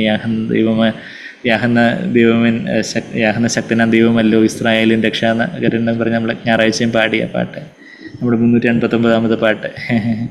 സോ എനിക്കായിട്ട് ക്രൂശിൽ മരിപ്പാനായിട്ട് അത് കർത്താവ് കൊടുത്ത വില, നമ്മൾ അതിൻ്റെ ആഴം അവിടെ കാണുന്നത്. നിവൃത്തിയായി എന്ന് പറഞ്ഞ് തലചായിച്ച് ആത്മാവിനെ ഏൽപ്പിച്ചു കൊടുത്തു. കർത്താവ് ആ ക്രൂസിൽ 3 നാഴിക ആ കൂരിരുളിൽ എല്ലാവരും കൈവിടപ്പെട്ട് സ്വന്തം ശിഷ്യന്മാരോ കൈവിട്ടു. പിതാവിനാൽ തന്നെ കൈവിടപ്പെട്ടവനായിട്ട് അത് പിതാവിനോടുള്ള ആ ഒരു നിമിഷഗണത്തിൻ്റെ ഒരു ബ്രേക്ക് ഓഫ് ഫെലോഷിപ്പ്, ആ കൂട്ടായ്മയുടെ ഒരു മുറിവ്, കൂട്ടായ്മയുടെ ഒരു ബ്രേക്കിംഗ്, കൂട്ടായ്മ മുറിക്കപ്പെടുന്നത് പോലും കർത്താവിന് സഹിക്കാൻ പറ്റില്ലായിരുന്നു. എന്നാൽ അതെല്ലാം ഗെത്സമനെ തോട്ടത്തിൽ അതിൻ്റെ ഭാരത്തോടെ കർത്താവ് പ്രാർത്ഥിക്കുന്നതും വിയർപ്പ് തുള്ളികളെ രക്തമായിട്ട് മാറുന്നതൊക്കെ നമ്മൾ ലൂക്കോസ് 22:44 നമ്മൾ വായിക്കുന്നുണ്ട്. അങ്ങനെയൊക്കെ കർത്താവ് അതിവ്യഥയോടെ പിതാവിനോടുള്ള കൂട്ടായ്മ വേർപെടണമല്ലോ അതെല്ലാം ഓർത്ത് കർത്താവ് അതിവ്യഥയോടെ ആയിരുന്ന കാര്യവും, അങ്ങനെ കൂട്ടായ്മയിൽ നിന്ന് വേർപെട്ടു എന്ന് മാത്രമല്ല, ആ ദൈവത്തിൻ്റെ ക്രോധാഗ്നി, പാപത്തിൻ്റെ മേലുള്ള നിത്യ നരകാഗ്നി, ഞാൻ നിത്യതയോളം യുഗാന്തരങ്ങളോളം ഞാൻ സഹിക്കേണ്ടിയിരിക്കുന്ന ആ നരകശിക്ഷ യേശു കർത്താവ് എന്നോടുള്ള സ്നേഹത്തെ പ്രതി കർത്താവ് ക്രൂസിൽ അതെല്ലാം സഹിച്ച് നിവൃത്തിയായി. എല്ലാം നിവൃത്തിയായി, ഇറ്റ് ഈസ് ഫിനിഷ്ഡ് എന്ന് പറഞ്ഞ് അവിടെ പല കാര്യങ്ങളും നിവൃത്തിയായി. സാത്താൻ്റെ പരാജയം നിവൃത്തിയായി, എല്ലാ പരീക്ഷകളും, ഒരു മനുഷ്യൻ സഹിക്കേണ്ട പരീക്ഷകളെല്ലാം കർത്താവ് നിവൃത്തിയായി. അങ്ങനെ പല കാര്യങ്ങളും നിവൃത്തിയായെന്നാൽ ഇവിടെ നമ്മൾ ഈ വായിക്കുന്ന കോണ്ടെക്സ്റ്റിൽ കർത്താവ് നിവൃത്തിയാക്കിയൊരു കാര്യം, ദൈവക്രോധം, പാപത്തിൻ്റെ മേലുള്ള ദൈവക്രോധം താൻ കുടിച്ച് നിവൃത്തിയായി എന്നുള്ളൊരു കാര്യമാണ് അവിടെ കർത്താവ് പറഞ്ഞത്. അപ്പോൾ അതോടുകൂടി ഇപ്പോൾ ഇതെല്ലാം ആ കർത്താവിൻ്റെ ആ ക്രൂശ് മരണത്തിൽ ഉയർത്തെഴുന്നേറ്റിൽ വിശ്വസിച്ച് രക്ഷ പ്രാപിക്കാത്തവരെല്ലാം അവർ സ്വന്തമായിട്ട് ഈ ദൈവക്രോധം, യേശു അവർക്ക് വേണ്ടി ദൈവക്രോധം സഹിച്ചെന്ന് വിശ്വസിച്ച് ഏറ്റെടുക്കാത്തവർ, അവരുടെ ജീവിതത്തിൽ അതിൻ്റെ ഫലം, അതിൻ്റെ ആ ഒരു മാനസാന്തരവും ഫലവും ഒന്നും ഇല്ലാത്തവർ, രക്ഷിക്കപ്പെടാത്തവർ, അല്ലെങ്കിൽ രക്ഷയിൽ നിന്ന് വീണുപോയവർ, അവർ സ്വയമായിട്ട് നാളെ ഈ ദൈവക്രോധത്തിന് ഇരയായിട്ട് തീരും എന്നുള്ളൊരു കാര്യമാണ് വളരെ വ്യക്തമായിട്ട് നമ്മളവിടെ കാണുന്ന. റാത്ത് ഓഫ് ഗോഡ് ഇസ് ഫിനിഷ്ഡ് എന്നുള്ളൊരു കാര്യം. നമ്മളത് ആ ദൈവക്രോധത്തെക്കുറിച്ച് യെശയ്യാവിൻ്റെ പ്രവചനം 13-ാം അധ്യായത്തിലെ 6 മുതൽ 11 വരെയുള്ള വാക്യങ്ങൾ നമ്മളിപ്പം വായിച്ചായിരുന്നു. അതേ വാക്യങ്ങൾ കർത്താവ് തന്നെ മത്തായി 24-29 കർത്താവിൻ്റെ 2-ാമത്തെ വരവിനോട് ചേർത്ത് കർത്താവ് പറയുന്നതുമൊക്കെ നമ്മൾ വചനത്തിൽ കാണുന്നുണ്ട്. ഇപ്പം നമ്മൾ വായിച്ച ആ യെശയ്യാവ് 13-ാം അധ്യായത്തിൽ അത് നമ്മളിപ്പം വായിച്ച് ഇപ്പം അന്തിമ പുസ്തകത്തിൽ നമ്മളിപ്പം വായിച്ച് നിർത്തിയതെന്ന് പറഞ്ഞാൽ, ദൈവത്തിൻ്റെ ക്രോധം ബേസിക്കലി അത് അടിസ്ഥാനപരമായിട്ട് എന്തിനെതിരെയാണെന്ന് ചോദിച്ചാൽ മനുഷ്യൻ്റെ നിഗളത്തിനെതിരാണ്. എന്ന് പറഞ്ഞാൽ ഒരാൾ രക്ഷിക്കപ്പെടുവാനുള്ള ഏക തടസ്സം എന്താണെന്ന് ചോദിച്ചാൽ അവൻ്റെ അഹങ്കാരമാണ്. സിമ്പിളായിട്ട് പറഞ്ഞാൽ എന്ന് പറഞ്ഞാൽ അവൻ്റെ ആ സ്വയബലം, എനിക്ക് എന്നെ തന്നെ അങ്ങ് രക്ഷിക്കാൻ കഴിയും, ഞാൻ കുറച്ചുകൂടെ നന്നായിട്ട് ജീവിക്കുക, അല്ലെങ്കിൽ ഞാൻ കുറച്ചുകൂടെ നീതി പ്രവൃത്തികൾ ചെയ്ത് എൻ്റെ സ്വന്തം നീതിയിൽ, എൻ്റെ സ്വന്തം കഴിവിൽ ഞാനങ്ങ് അങ്ങോട്ട് കയറി പൊയ്ക്കോളും എന്ന് മനുഷ്യൻ്റെ ധാർഷ്ട്യം, അഹങ്കാരം, അവൻ്റെ നിഗളം, അവൻ്റെ ആ തലയെടുപ്പ്, അതാണ് അവനെ രക്ഷയ്ക്ക് തടസ്സമായിട്ട് നിൽക്കുന്നത്. അപ്പം അതിനെതിരെയാണ് അതിൻ്റെ ആ സ്വയത്തിൻ്റെ ആ അഹങ്കാരത്തിൻ്റെ ഫലങ്ങളായിട്ടാണ് പിന്നെ ബാക്കിയുള്ള പാപങ്ങളെല്ലാം വരുന്നത്. അതിപ്പോൾ ക്രോധമോ മോഹമോ ആകുല ചിന്തകളോ അല്ലെങ്കിൽ ക്ഷമിക്കാത്ത അവസ്ഥയോ, അതെല്ലാം ആ ഒരു സ്വയമാകുന്ന ആ തായ്വേരിൽ നിന്ന് വരുന്ന ഫലങ്ങളായിട്ടുള്ള കാര്യങ്ങളാണ്. അത് ആ വേരിന് തന്നെ കോടാലി വെക്കണമെന്നൊക്കെ കർത്താവ് മത്തായി 3:10 യോഹന്നാൻ സ്നാപകനോടുള്ള ബന്ധത്തിലൊക്കെ ആ വാക്യങ്ങൾ നമ്മൾ വായിക്കുന്നത് നമുക്കറിയാം. മത്തായി 3:10 നമ്മൾ വായിക്കുന്നുണ്ട്. ആ സ്വയബലം, ആ സ്വയത്തിൻ്റെ അതാണ്, ആ സ്വയബലത്തിനാണ് അഹങ്കാരം എന്ന് നമ്മൾ പറയുന്നത്. അഹങ്കാരികൾക്കെതിരെ, ഗർവത്തിനെതിരെ. നമ്മൾ യെശയ്യാവ് 13 വരുവാണെങ്കിൽ അവിടെ യഹോവയുടെ ദിവസം, അതായത് കർത്താവ് 2ാമത് വരുന്ന ദിവസം, സഭയെ ചേർക്കുന്ന ദിവസം, കർത്താവിൻ്റെ ന്യായവിധി പകരപ്പെടുന്ന ദിവസം എല്ലാം ഒന്നാണ്. ചില പ്രീ ട്രിബുലേഷൻ റാപ്ചറുകാർ പറയുന്നത് പോലെ കർത്താവിനെ രഹസ്യമായിട്ടൊന്ന് വരുത്തും, പിന്നെ പരസ്യമായിട്ട് വരുത്തും. അത് കഴിഞ്ഞിട്ട് അവർ വല്ലാതെ വചനത്തെ കൂട്ടിക്കളയാൻ വേണ്ടി ഒരുപാട് പാടുപെട്ട് മിസ്ഇൻ്റർപ്രറ്റ് ചെയ്യുന്ന ഒത്തിരി പ്രിയ സഹോദരങ്ങളുണ്ട്. എന്താ അങ്ങനെയൊന്നുമില്ല. കർത്താവ് രണ്ടാമത് വരുമ്പോൾ സെക്കൻഡ് കമ്മിങ് ഓഫ് ജീസസ് എന്ന് പറഞ്ഞാൽ അത് രഹസ്യവരവോ പരസ്യവരവോ ഒന്നുമല്ല. അതിന് പരസ്യവരവ് തന്നെ ഉള്ളൂ, അല്ലാതെ രഹസ്യവരവെന്നൊരു സംഭവമൊന്നും ബൈബിളിലില്ല. കർത്താവ് പരസ്യമായിട്ട് വരും. കർത്താവ് വരുമ്പം അത് ആകാശത്തിൽ നമ്മൾ ലൂക്കോസ് 17 അങ്ങനെ ഒരു വാക്യം വായിക്കുന്നുണ്ട്. ഇവിടെ നമുക്ക് വെളിപാട് പുസ്തകത്തിലും യെശയ്യാവിൻ്റെ പുസ്തകത്തിലും നമ്മുടെ വിരലുണ്ട്. അതിൻ്റെ കൂടെ ലൂക്കോസ് 17 വിരലോടിച്ചാൽ അവിടെ ലൂക്കോസ് 17:24 പറയുന്നത്, മിന്നൽ ആകാശത്തിന് കീഴെ ദിക്കോട് ദിക്കെല്ലാം തിളങ്ങി മിന്നുന്നത് പോലെ. മിന്നൽ ഇങ്ങനെ രഹസ്യമായിട്ടാണോ മിന്നൽ? അല്ല, മിന്നൽ എല്ലാവർക്കും കാണാം. നമ്മൾ കാണാൻ വേണ്ടി നോക്കി നിൽക്കത്തില്ല, മിന്നൽ നമ്മൾ അടിച്ചുകൊണ്ടേ പോകത്തുള്ളൂ. അതുകൊണ്ട് നമ്മൾ എന്നാൽ നമുക്കറിയാം മിന്നലത് ആകാശത്തിലത് ദിക്കോട് ദിക്കെല്ലാം തിളങ്ങി മിന്നുന്നത് പോലെ മനുഷ്യപുത്രൻ തൻ്റെ ദിവസത്തിലാകും. അതുപോലെയാണ് മനുഷ്യപുത്രൻ്റെ വരവ്. മിന്നൽ പോലെ ആയിരിക്കും. ഒരു ദിക്കോട് ദിക്ക് തിളങ്ങി മിന്നുന്നത് പോലെ മേഘവാഹനത്തിൽ കർത്താവ് അത് കർത്താവിൻ്റെ പരസ്യവരവാണ്. ആ പരസ്യവരവിൽ തന്നെ സഭയിൽ ചേർക്കുന്നതും അതിനുശേഷം ദൈവത്തിൻ്റെ ക്രോധാജ്ഞ ഒഴിക്കപ്പെടുന്നതുമെല്ലാം. അപ്പം നമ്മളിവിടെ അതാണ് യഹോവയുടെ ദിവസം, ഡേ ഓഫ് ദ ലോർഡ്. ആ ഡേ ഓഫ് ദ ലോർഡ് അത് നമ്മൾ 1 തെസ്സലോനിക്കർ 5-ാം അധ്യായത്തിലായാലും 2 തെസ്സലോനിക്കർ 2-ാം അധ്യായത്തിലായാലും എല്ലാം ഈ ഡേ ഓഫ് ദ ലോർഡ് സഭ ചേർക്കപ്പെടുന്നതിനോട് ചേർത്ത് തന്നെയാണ് ഈ യഹോവയുടെ ദിവസം എന്നുള്ള പ്രയോഗം പുതിയ നിയമത്തിൽ നമ്മൾ വായിക്കുന്നത്. നമുക്ക് വിശ്വാസമില്ലെങ്കിൽ 2 തെസ്സലോനിക്കർ 2-ാം അധ്യായത്തിൻ്റെ 1-ാമത്തെ വാക്യത്തിലേക്ക് നോക്കുമ്പോൾ അവിടെ ഈ ഡേ ഓഫ് ദ ലോർഡിനെ കുറിച്ച് പറയുന്നത് എന്താ പറയുന്നത്? അതിൻ്റെ 1-ാമത്തെ വാക്യത്തിൽ തന്നെ, ഇനി സഹോദരന്മാരെ 2 തെസ്സലോനിക്കർ 2:1 നമ്മുടെ കർത്താവ് യേശുക്രിസ്തുവിൻ്റെ പ്രത്യക്ഷതയും അവൻ്റെ അടുക്കലുള്ള നമ്മുടെ സമാഗമനവും സംബന്ധിച്ച് ഞങ്ങൾ നിങ്ങളോട് അപേക്ഷിക്കുന്നത്. അപ്പോൾ കർത്താവ് യേശുക്രിസ്തുവിൻ്റെ പ്രത്യക്ഷതയും അവൻ്റെ അടുക്കലുള്ള നമ്മുടെ സമാഗമനം, അവൻ്റെ അടുക്കലുള്ള നമ്മുടെ സമാഗമനം എന്ന് പറഞ്ഞാൽ എന്താ? കർത്താവ് നമ്മൾ കൂട്ടിച്ചേർക്കുന്ന റാപ്ചർ എന്നുള്ളൊരു കാര്യമാണ്. അപ്പോൾ അത് രണ്ടും ഗ്യാതറിങ് ടുഗദർ ടു ഹിം, കർത്താവിൻ്റെ വരവും കർത്താവ് പ്രത്യക്ഷപ്പെട്ട് വരുന്നതും നമ്മൾ ചേർക്കപ്പെടുന്നതും ഒരുമിച്ചാണ് അവിടെ പറഞ്ഞിരിക്കുന്നത്. അല്ലാതെ കർത്താവ് രഹസ്യമായിട്ട് വന്ന് എടുത്തുകൊണ്ട് പോകും, പിന്നെ അത് കഴിഞ്ഞിട്ട് പിന്നെ ഇത് ക്രിസ്തുവിൻ്റെ മഹോപദ്രവം ഉണ്ടാവും, അത് കഴിഞ്ഞിട്ട് പിന്നെ പരസ്യമായിട്ട് വരും എന്നൊക്കെ ഉള്ളതല്ല. മഹോപദ്രവം സഭ കടന്നു പോകത്തില്ലെന്ന് സ്ഥാപിക്കാൻ വേണ്ടി പലരും കാട്ടിക്കൂട്ടുന്ന കുറേ മിസ്ഇൻ്റർപ്രിട്ടേഷൻസ്, റോങ് ഇൻ്റർപ്രിട്ടേഷൻസ് ആണ്. അപ്പം യെശയ്യാവ് 13-ാം അധ്യായത്തിലേക്ക് നമ്മൾ വരുമ്പം അതിൻ്റെ 6-ാമത്തെ വാക്യത്തിൽ യഹോവയുടെ ദിവസം സമീപിച്ചിരിക്കുകയുണ്ട്, മുറയിടുവിൻ, വെയിൽ ചെയ്യുക, മുറയിട്ട് നിലവിളിക്കുവിൻ. അതുപോലെ ഭയങ്കരമായിട്ടുള്ളൊരു ദിവസമായിരിക്കും അത് സർവശക്തനിൽ നിന്ന് സർവനാശം പോലെ വരുന്നു, ഡിസ്ട്രക്ഷൻ ഫ്രം ദ ഓൾമൈറ്റി. അതുകൊണ്ട് എല്ലാ കൈകളും തളർന്നു പോകും, സകല ഹൃദയവും ഉരുകിപ്പോകും, അവർ ഭ്രമിച്ചു പോകും. 8-ാമത്തെ വാക്യം യെശയ്യാവ് 13:8, വേദനയും ദുഃഖവും അവർക്ക് പിടിപെടും, നോവ് കിട്ടിയ സ്ത്രീയെപ്പോലെ അവർ വേദനപ്പെടും, അവർ അന്യോന്യം തുറച്ചു നോക്കും, അവരുടെ മുഖം ജ്വലിച്ചിരിക്കും.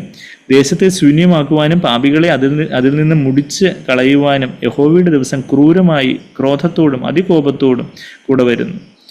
10-ാമത്തെ വാക്യം ആകാശത്തിൽ, ഈ 10-ാമത്തെ വാക്യമാണ് കർത്താവ് മത്തായി 24:29 കർത്താവിൻ്റെ 2-ാമത്തെ വരവിനോടൊപ്പം കർത്താവ് അതിനെക്കുറിച്ച് പറയുമ്പോൾ കർത്താവ് കോട്ട് ചെയ്യുന്ന വാക്യമാണ് യെശയ്യാവ് 13:10 വാക്യം. ആകാശത്തിലെ നക്ഷത്രങ്ങളും നക്ഷത്ര രാശികളും പ്രകാശം തരികയില്ല, സൂര്യൻ ഉദയത്തിൽ തന്നെ ഇരുണ്ടുപോകും, ചന്ദ്രൻ പ്രകാശം നൽകുകയില്ല. അത് കഴിഞ്ഞിട്ട് പറയുക 11-ാമത്തെ വാക്യത്തിലായി ഈ അഹങ്കാരത്തിൻ്റെ കാര്യം പറയുന്നത്, ഞാൻ ഭൂതലത്തെ ദോഷം നിമിത്തവും ദുഷ്ടന്മാരെ അവരുടെ അകൃത്യം നിമിത്തവും സന്ദർശിക്കും, അഹങ്കാരികളുടെ ഗർവത്തെ ഞാൻ ഇല്ലാതാക്കും, ഉഗ്രന്മാരുടെ നികളത്തെ താഴ്ത്തും.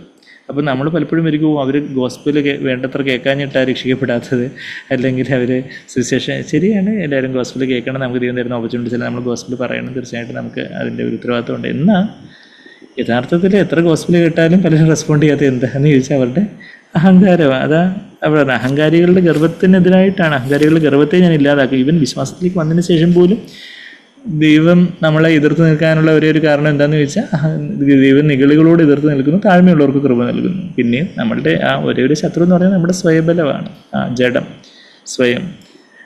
അതിലൂടെയാണ് സാത്താൻ ലോകവ്യവസ്ഥയിലൂടെ സാത്താൻ മാനിപ്പുലേറ്റ് ചെയ്യാൻ നമ്മളെ നോക്കുന്നത്. അത് അഹങ്കാരികളുടെ ഗർവത്തെ ഞാൻ ഇല്ലാതാക്കും, ഉഗ്രന്മാരുടെ നിഗളത്തെ താഴ്ത്തും.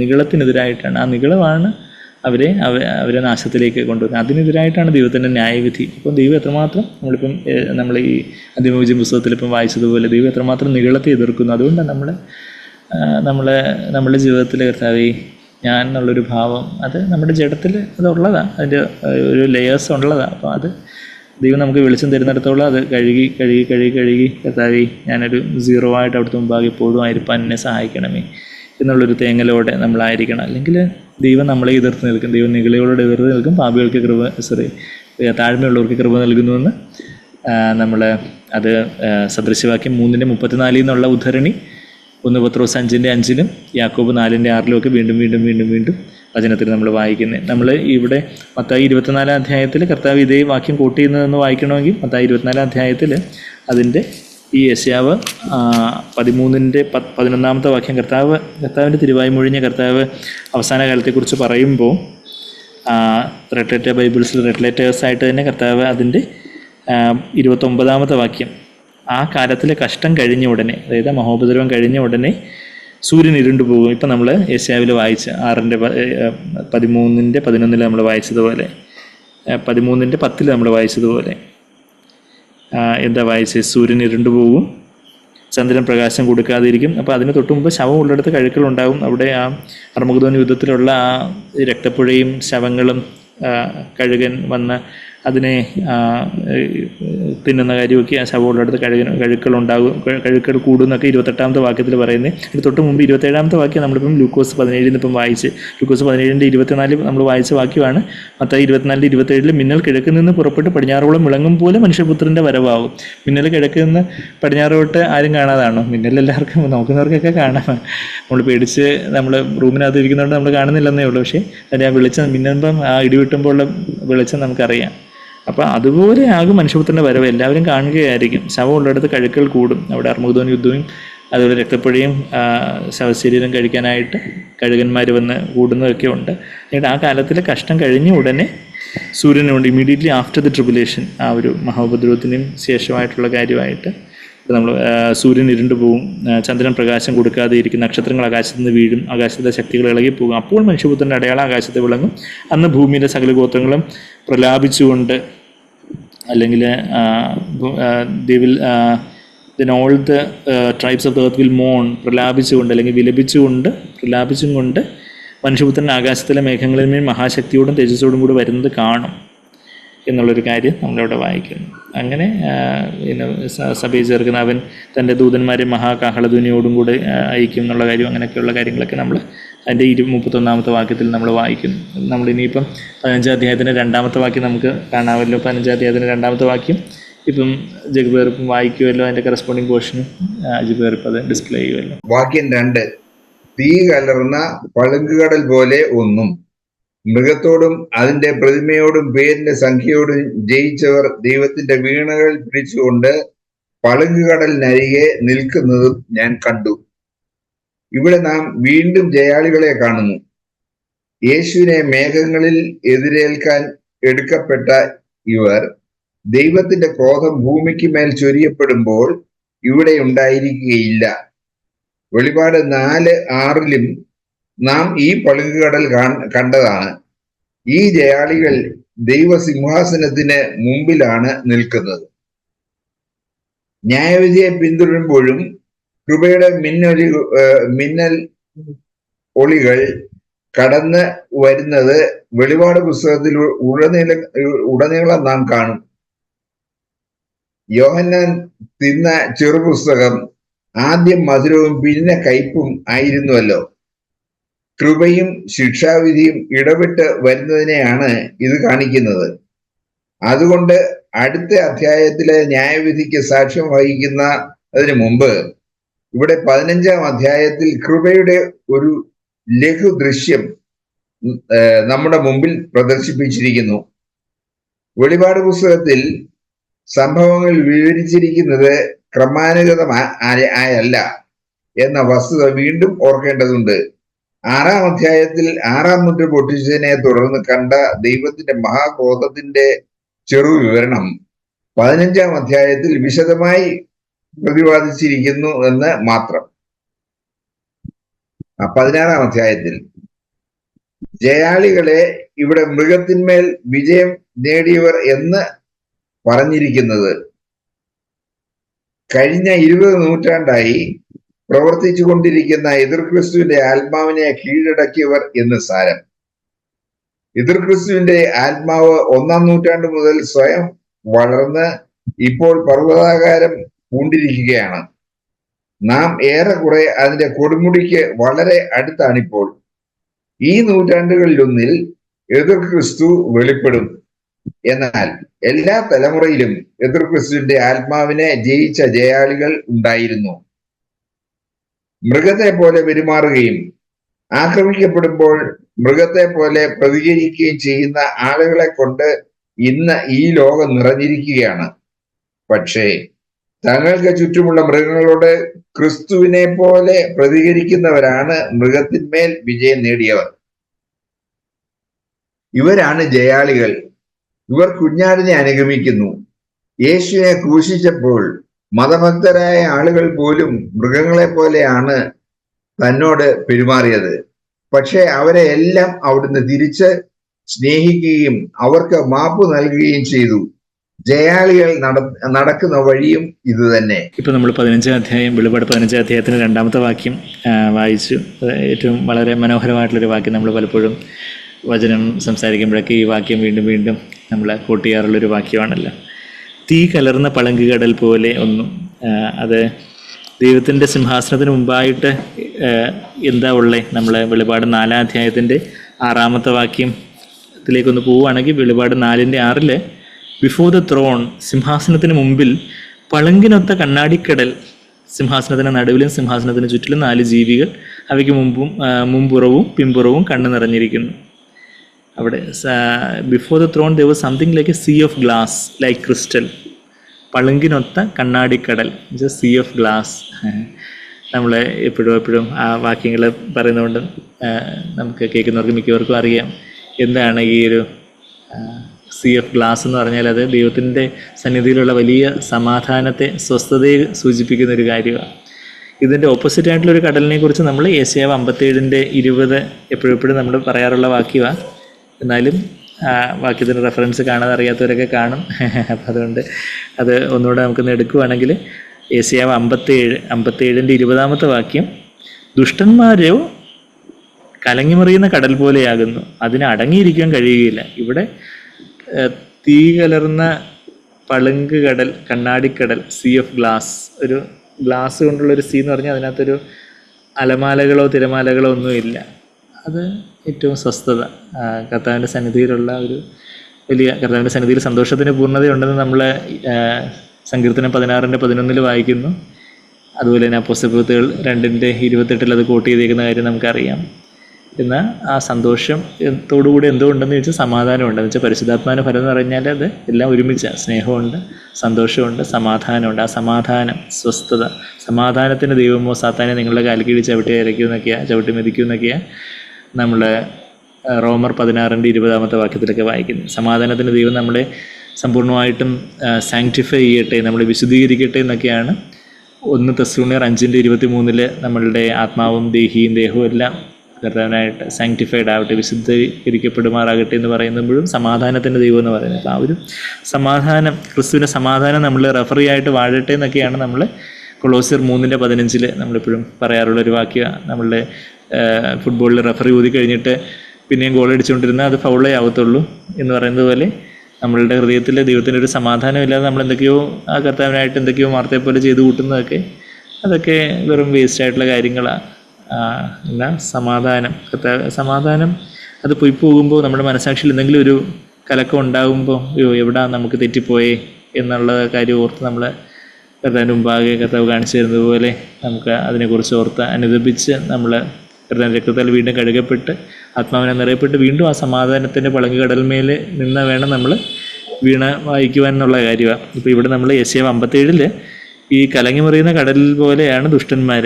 നമ്മളെ ജഡത്തിൽ നമ്മൾക്ക് എല്ലാവർക്കും ദുഷ്ടതയേ ഉള്ളൂ, ജഡത്തിൽ യാതൊരു നന്മയില്ല. റോമർ 7:18 നമുക്കറിയാം.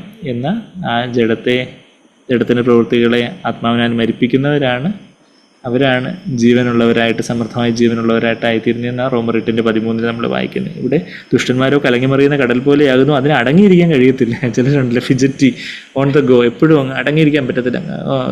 ചില ADHD പിള്ളേരെന്ന് നമ്മൾ പറയും, ADHD കുഞ്ഞുങ്ങൾ. ഇപ്പോൾ ഇന്ന് ADHD ചില സിനിമാ നടന്മാരൊക്കെ അവർക്ക് ADHD ഉണ്ടെന്ന് പറഞ്ഞുകൊണ്ട് ഇന്നും പല ചെറുപ്പക്കാരൊക്കെ പെട്ടെന്ന് കൺസൾട്ടേഷന് വരും. എന്ന് വെച്ചാൽ ഡോക്ടർ എനിക്കും ആ ഫീച്ചേഴ്സൊക്കെ ഉണ്ട്, എനിക്കും ADHD ആണെന്ന് തോന്നുന്നു, ഡോക്ടർ നോക്കിയിട്ട് മരുന്ന് എന്തെങ്കിലും വേണമെന്ന് പറയണമെന്ന് പറയുമ്പോൾ ഒത്തിരി ചെറുപ്പക്കാർ ഈ അടുത്ത് വരാറുണ്ട്. ചില സെലിബ്രിറ്റീസ് അവർക്ക് ADHD എന്ന് പറഞ്ഞാൽ attention deficit hyper activity disorder. എന്ന് വെച്ചാൽ ഒന്നിനും ഒന്നും അറ്റൻഷൻ ഇല്ല, ഹൈപ്പർ ആക്ടിവിറ്റി, ഭയങ്കര തുറുതുറുപ്പ്. എന്ന് വെച്ചാൽ അങ്ങ് അടങ്ങിയിരിക്കാൻ പറ്റത്തില്ല.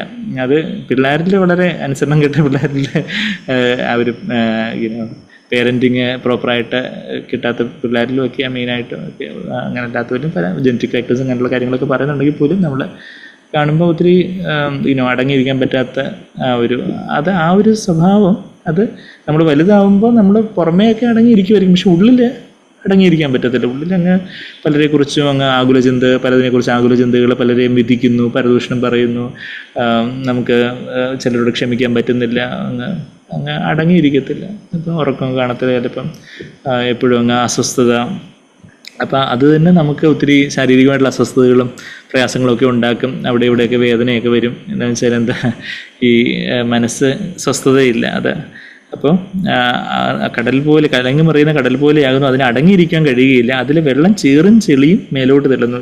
ഈ കടലിൻ്റെ അടിയിലുള്ള ചേറും ചെളിയൊക്കെ ഇതിങ്ങനെ മേലോട്ട് തള്ളി പഴയ കാര്യങ്ങൾ, അന്ന് നീ അങ്ങനെ പറഞ്ഞില്ലേ, അന്ന് നിൻ്റെ അമ്മ ഇങ്ങനെ പറഞ്ഞു, നിൻ്റെ അപ്പൻ ഇങ്ങനെ പറഞ്ഞില്ലേ, അല്ലെങ്കിൽ നീ അങ്ങനെ ചെയ്തില്ലേ, നീ അങ്ങനെ പറഞ്ഞില്ലേ എന്നൊക്കെ പറഞ്ഞ് പഴയ കാര്യങ്ങളൊക്കെ ഹിസ്റ്റോറിക്കലായിട്ട് ചിലർ വഴക്കിടുമ്പോൾ ഹിസ്റ്ററിക്കലാവും എന്ന് പറയുന്ന ചിലർ ഹിസ്റ്റോറിക്കലാവും എന്ന് പറഞ്ഞാൽ ഹിസ്റ്ററിയിൽ നടന്ന ചരിത്രത്തിൽ നടന്ന 50 വർഷം മുമ്പ് നടന്ന കാര്യങ്ങളും ഒക്കെ കൂടെ പറഞ്ഞുകൊണ്ട് അത് കഴിഞ്ഞിട്ട് പറയും 21-ാമത്തെ വാക്യം, ദുഷ്ടന്മാർക്ക് സമാധാനമില്ല എന്ന് എൻ്റെ ദൈവം അരുളി ചെയ്യുന്നു. സീസ് മൈ ഗോഡ്, എൻ്റെ ദൈവം.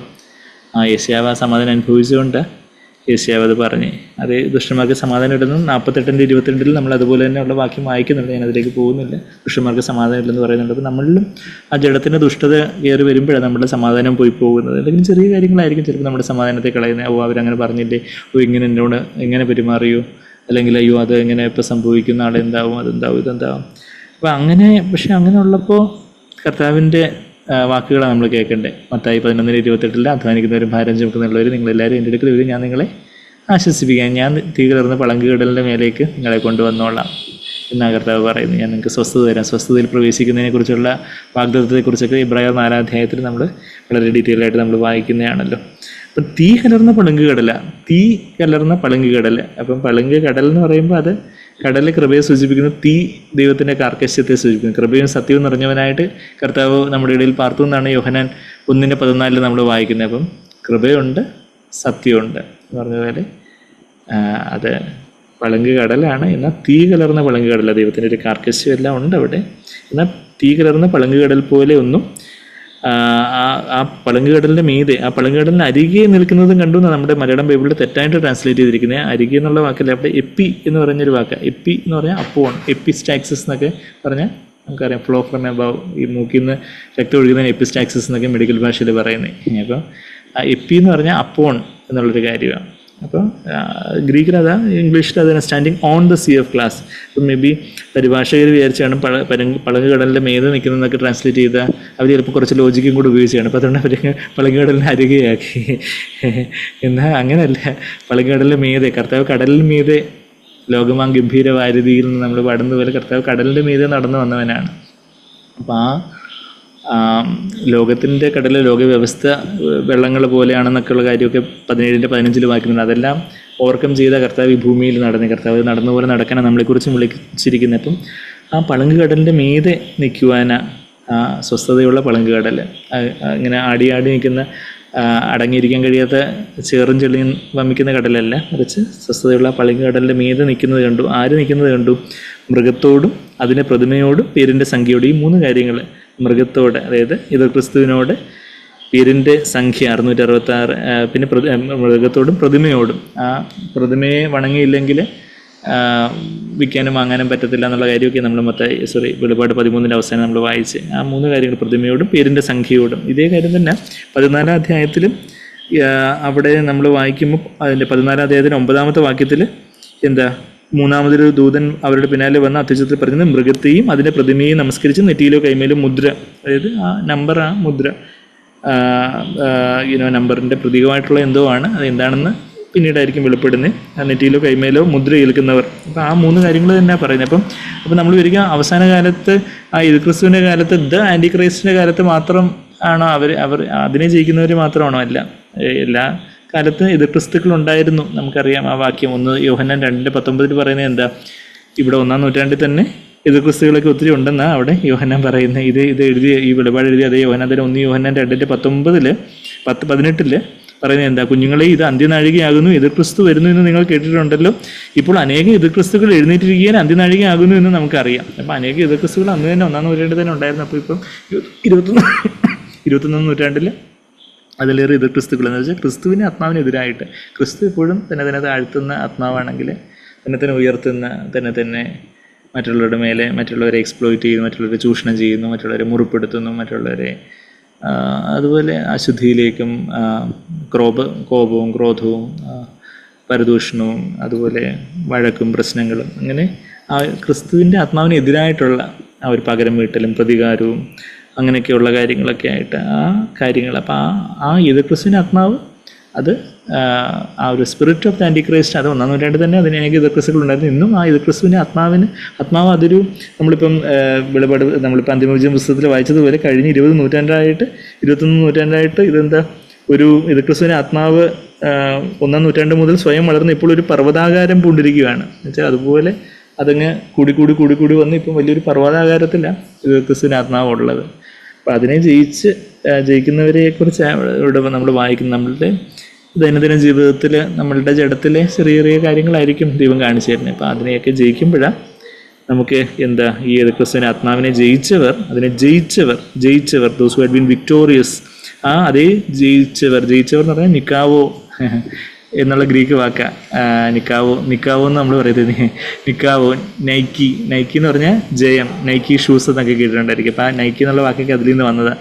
അപ്പം നിക്കാവോ എന്നുള്ള വാക്ക് അതേ വാക്ക് തന്നെയാണ് വെളിപാട് പുസ്തകത്തിൽ ഉടനീളം ആ സഭകളോട് പറയുമ്പോൾ 7 സഭകളോട് പറയുമ്പോൾ ജയിക്കുന്നവർക്ക് ഞാൻ പർദീസയിൽ നിന്ന് ജീവവൃക്ഷത്തിൻ്റെ ഫലം തിന്നുവാൻ കൊടുക്കും, അല്ലെങ്കിൽ ജയിക്കുന്നവനോട് എന്നോടൊപ്പം ഇരിക്കാൻ വരം നൽകും, ജയിക്കുന്നവൻ്റെ നെറ്റുമേലെ എൻ്റെ പേര് എഴുതും, പിതാവിൻ്റെ പേര് എഴുതും. ജയിക്കുന്നവൻ നിക്കാവോ ഉള്ള അതേ വാക്ക് തന്നെയാണ് ഇവിടെ ഉപയോഗിച്ചിരിക്കുന്നത്. ആ പേരിൻ്റെ സംഖ്യയോടെ ജയിച്ചവർ. കർത്താവ് കുഞ്ഞാട് തൻ്റെ ആ മുദ്രയൊക്കെ പൊട്ടിക്കാൻ യോഗ്യനായത് എങ്ങനെയാണെന്ന് ചോദിച്ചാൽ അവൻ ജയിച്ചു. അതുകൊണ്ട് അതും നമ്മളത് വെളിപാട് 5-ന്റെ 5-ാമത്തെ വാക്യത്തിൽ അയ്യോ ആരാ ഈ മുദ്ര പൊട്ടിക്കുന്നതെന്ന് പറഞ്ഞ് യോഹന്നാൻ കരഞ്ഞുകൊണ്ടിരിക്കുമ്പോൾ യോഹന്നാൻ കരഞ്ഞ കാര്യമൊക്കെ വെളിപാട് 5-4 നമ്മൾ വായിക്കുന്നു. അയ്യോ ആരെന്നെ രക്ഷിക്കും, ആര് മുദ്ര പൊട്ടിക്കും. അപ്പോൾ ദാവീദിന്റെ പേരുമായവൻ പുസ്തകവും അതിൻ്റെ 7 മുദ്രയും തുറക്കുവാൻ തക്കവണ്ണം ജയം പ്രാപിച്ചിരിക്കുന്നു. He has overcome. ഞാൻ ലോകത്തെ ജയിച്ചിരിക്കുന്നു. കർത്താവിൻ്റെ അവസാന നാഴികകളിൽ കർത്താവ് ക്രൂശിക്കപ്പെടുന്നതിൻ്റെ തൊട്ട് തലേ ദിവസം രാത്രിയിൽ കർത്താവ് യോഹന്നാൻ 16:33 പറയുന്ന കാര്യം നമുക്കറിയാം. ഞാൻ ജയിച്ചിരിക്കുന്നു.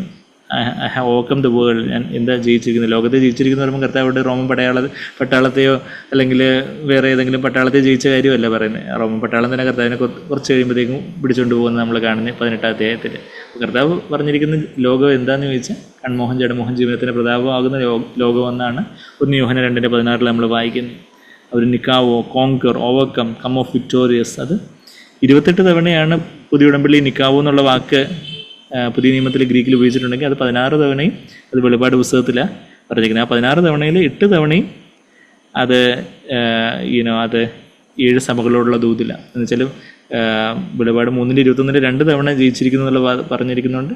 7 തവണ, ആ 16 8 തവണയും അത് ആ 7 സഭകളോടുള്ള ദൂതിൽ പറഞ്ഞിരിക്കുന്ന കാര്യങ്ങളാണ്. പിന്നീട് വെളിപാട് 5-5 ഇപ്പം നമ്മൾ വായിച്ചു. ഇപ്പം നമ്മളിപ്പം 15-2 നമ്മൾ വായിച്ചു. പിന്നെ കുറച്ച് റെഫറൻസസിലും അതുപോലെ ജയിക്കുന്നവരെ കുറിച്ച് പറയുന്ന ആ റെഫറൻസസ് വെളിപാട് 5-5 ഇപ്പം നമ്മൾ വായിച്ചു. 6-2 ആ നിക്കാവോ എന്നുള്ള ആ വാക്ക് ജയിച്ചിരിക്കുന്ന ആ വെളിപാട് പുസ്തകത്തിൽ എത്രമാത്രം 28 തവണ പുതിയ നിയമത്തിൽ പറഞ്ഞിരിക്കുന്നതിൽ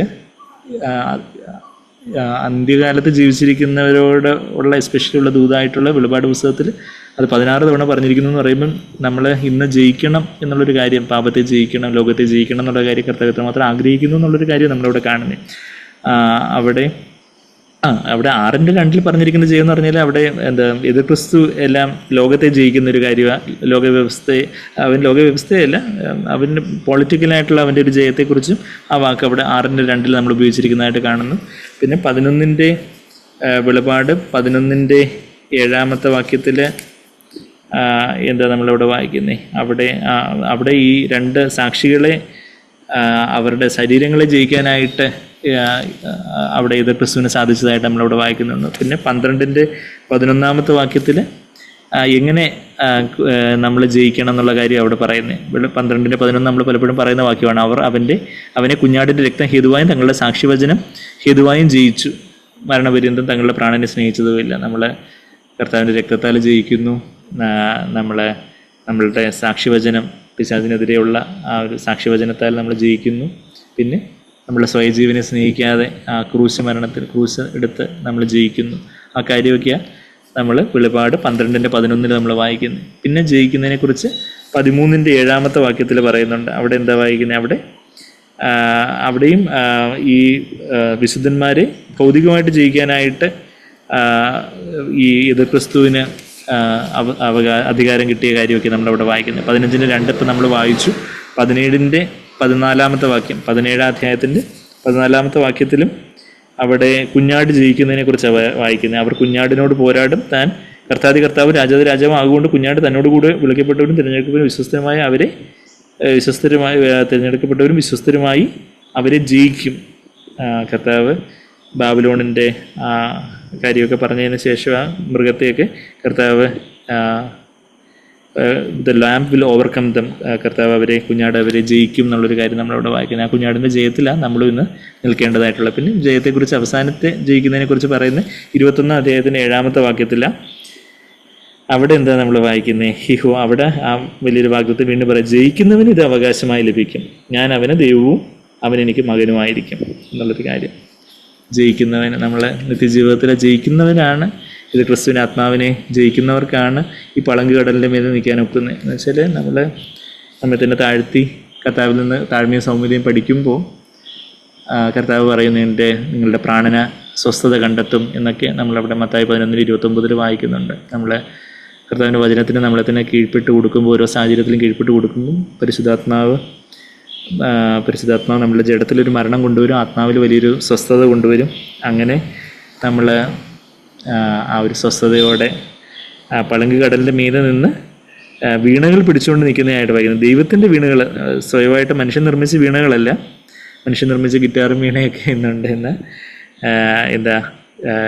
standing on the sea of glass holding harps of God, ദൈവത്തിൻ്റെ വീണകൾ പിടിച്ചുകൊണ്ട് പരിശുദ്ധാത്മ നമ്മളിൽ വന്ന് നിറയുമ്പം നമുക്ക് വലിയ സമാധാനമുണ്ട്. നമുക്കൊരു ദൈവത്തിന് വേണ്ടി ഒരു പാട്ടുണ്ട്. പരിശുദ്ധാത്മ നിറയുമ്പം നിങ്ങൾ ഹൃദയം നിറഞ്ഞ് കർത്താവിന് വേണ്ടി പാടുന്നവരായി തീരും എന്നുള്ള കാര്യമാണ് നമ്മൾ എഫേസ്യർ 5:19 നമ്മൾ വായിക്കുന്നത് അല്ലേ. എഫേസ്യർ 5:19 വാക്യം നമുക്കറിയാം.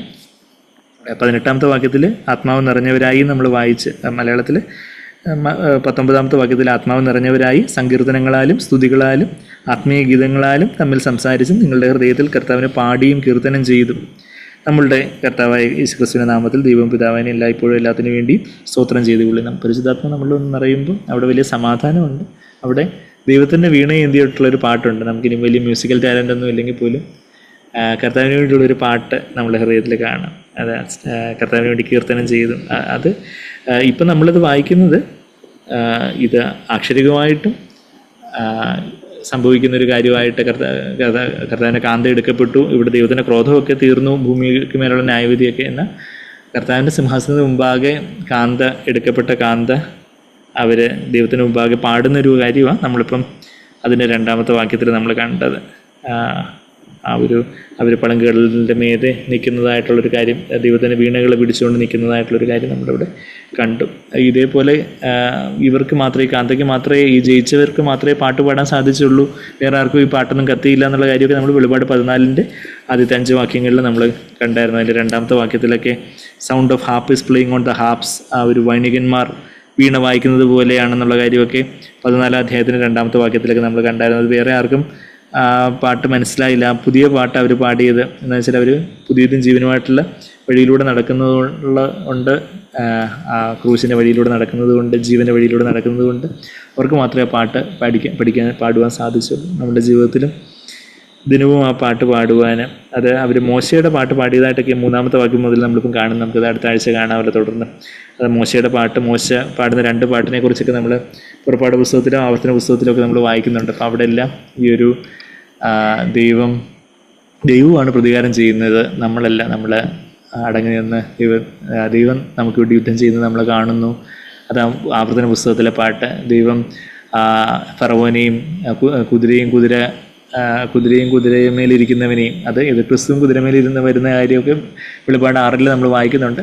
അതുപോലെ ഫറവോനും കുതിരമേൽ വന്നവരാണ് ഫറവോൻ്റെ സൈന്യം, അവരെയൊക്കെ വെള്ളത്തിൽ ആഴ്ത്തി എന്നൊക്കെ പറഞ്ഞുള്ള പാട്ടൊക്കെ നമ്മൾ പുറപ്പാട് പുസ്തകത്തിലൊക്കെ നമ്മൾ വായിക്കുന്നുണ്ട്. പുറപ്പാട് 15-ാം അധ്യായത്തിലും ആവർത്തന പുസ്തകം 30-ാം അധ്യായത്തിലുമൊക്കെ പാട്ടിനെ കുറിച്ചൊക്കെ നമ്മൾ ആവർത്തന പുസ്തകം അതിൻ്റെ 31-ാം അധ്യായത്തിൻ്റെ 32-ാം അധ്യായത്തിൽ മൊത്തമായിട്ട് 31-ാം അധ്യായത്തിന് 30 മുതൽ 32-ാം അധ്യായത്തിൻ്റെ 52-ാമത്തെ വാക്യം വരെയൊക്കെ ആ പാട്ടിനെ കുറിച്ചൊക്കെ നമ്മൾ വായിക്കുന്നുണ്ട്. അതൊക്കെ നമുക്ക് അടുത്ത ആഴ്ച ആ കാര്യങ്ങളൊക്കെ കൂടുതലായിട്ട് ചിന്തിക്കാമല്ലോ. അപ്പോൾ ഇന്ന് നമ്മളുടെ പ്രായോഗിക ജീവിതത്തിൽ ഇത് ക്രിസ്തുവിനെ ജയിച്ചവരായിട്ട്, ജഡത്തെ ജയിച്ചവരായിട്ട്, ലോകത്തെയും പിശാചിനെയൊക്കെ ജയിച്ചവരായിട്ട് കർത്താവിൻ്റെ പളുങ്കുകടലിൻ്റെ മീതെയാണോ ഞാൻ നിൽക്കുന്നത്, ആ വലിയ സ്വസ്ഥത എൻ്റെ ഹൃദയത്തിലുണ്ടോ എന്നുള്ളൊരു കാര്യം എപ്പോഴും ആ സമാധാനം നിങ്ങളിൽ വാഴട്ടെ എന്നാണ് കൊളോസ്യർ 3:15 നമ്മൾ വായിക്കുന്നത്. ആ വാഴട്ടെ എന്നുള്ള വാക്ക് ബ്രാബുവോ എന്നുള്ളൊരു വാക്ക് ഗ്രീക്കിൽ, ആ ബ്രാബുവോ എന്നുള്ള വാക്ക് അമ്പയർ അല്ലെങ്കിൽ റഫറി എന്നുള്ളൊരു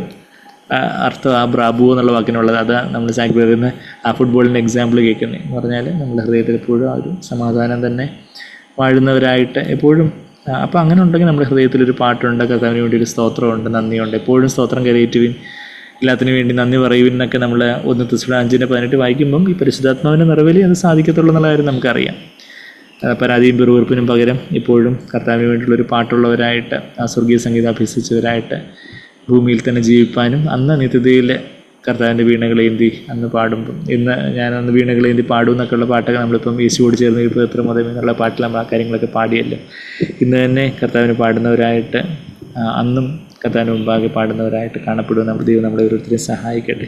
നമുക്ക് പ്രാർത്ഥിക്കാം. സ്നേഹം നിറഞ്ഞ പിതാവേ, നന്ദി യേശുവേ, നന്ദി. അവിടുത്തെ തിരുവചനത്തിനായിട്ട് സ്തോത്രം ചെയ്യുന്നു. അവിടുത്തെ സന്നിധിയിലുള്ള വലിയ സ്വസ്ഥത കർത്താവേ, ആ സ്വസ്ഥതയ്ക്കായിട്ടുള്ള ഒരു വാഗ്ദത്തം ശേഷിച്ചിരിക്കെ അതിൽ പ്രവേശിക്കാതെ കർത്താവെ ഞങ്ങളെ സ്വസ്ഥതയില്ലാത്തവരായിട്ട് അലഞ്ഞിരിഞ്ഞ് നടക്കുവാനിടയാവരുതെന്ന് ഞങ്ങൾ പ്രാർത്ഥിക്കുന്നു. അങ്ങിലേക്ക് അടുത്ത് വരുവാൻ കർത്താവെ, അവിടുത്തെ വാക്ക് കേട്ട് അടുത്ത് വരുവാൻ അധ്വാനിക്കുന്നവരും ഭാരം ചുമക്കുന്നവരുള്ളവരെയും നിങ്ങളെല്ലാവരും എൻ്റെ അടുക്കൽ വരും, ഞാൻ നിങ്ങളെ ആശ്വസിപ്പിക്കാം, ഞാൻ നിങ്ങൾക്ക് സ്വസ്ഥത വരുത്താം, ഞാൻ നിങ്ങൾക്ക് സ്വസ്ഥത തരാം എന്ന് പറയുന്ന അവിടുത്തെ 50 വചനങ്ങൾ കേട്ട് അവിടുത്തെ മുമ്പാകെ വന്ന് കർത്താവെ, അവിടുത്തെ ആ വചനത്തിന് കീഴടങ്ങി, അവിടുത്തെ അനുഭവമാകുന്ന അവിടുത്തെ വചനത്തിന് കീഴടങ്ങി നിങ്ങളുടെ സ്വയജീവനെ അതിൻ്റെ കീഴെ സമർപ്പിച്ച് യാഗമാക്കി കർത്താവെ, അവിടുത്തെ ആത്മാവിനാൽ നിറയപ്പെട്ട് കർത്താവെ, വലിയ സ്വസ്ഥതയോടെ അങ്ങയിൽ നിന്ന് പഠിക്കുവാൻ ആത്മാക്കൾക്ക് നിങ്ങളുടെ പ്രാണനും സ്വസ്ഥത കണ്ടെത്തുവാൻ, അവിടുത്തെ മുഖം മൃദുവും അവിടുത്തെ ചുമട് ലഘുവാണെന്ന് തിരിച്ചറിയുവാൻ കർത്താവെ, അങ്ങനെ അങ്ങയ്ക്ക് വേണ്ടി ഒരു ഹൃദയത്തിൽ പാട്ടുള്ളവരായിട്ട് അങ്ങയ്ക്ക് വേണ്ടി ഹൃദയത്തിൽ പാടിയും കീർത്തനം ചെയ്തും ജീവിക്കാൻ ഞങ്ങളെ സഹായിക്കണേ കർത്താവെ. ഇപ്പോഴും ഒരു സ്തോത്രത്തിൻ്റെ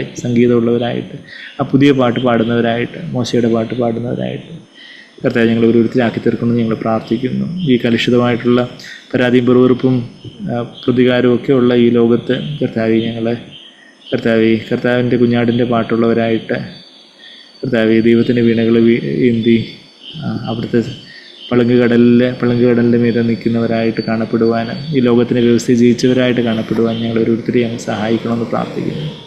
നന്ദി കർത്താവേ, നന്ദി. അവിടുത്തെ ആത്മാവിനാൽ, പരിശുദ്ധാത്മാവിനാൽ, അവിടുത്തെ വലിയ സമാധാനത്താൽ, സകല ബുദ്ധിയും കവിയുന്ന സ്വർഗീയ സമാധാനത്തിൽ ഞങ്ങൾ ഓരോരുത്തരും നിറയ്ക്കണമെന്ന് പ്രാർത്ഥിക്കുന്നു.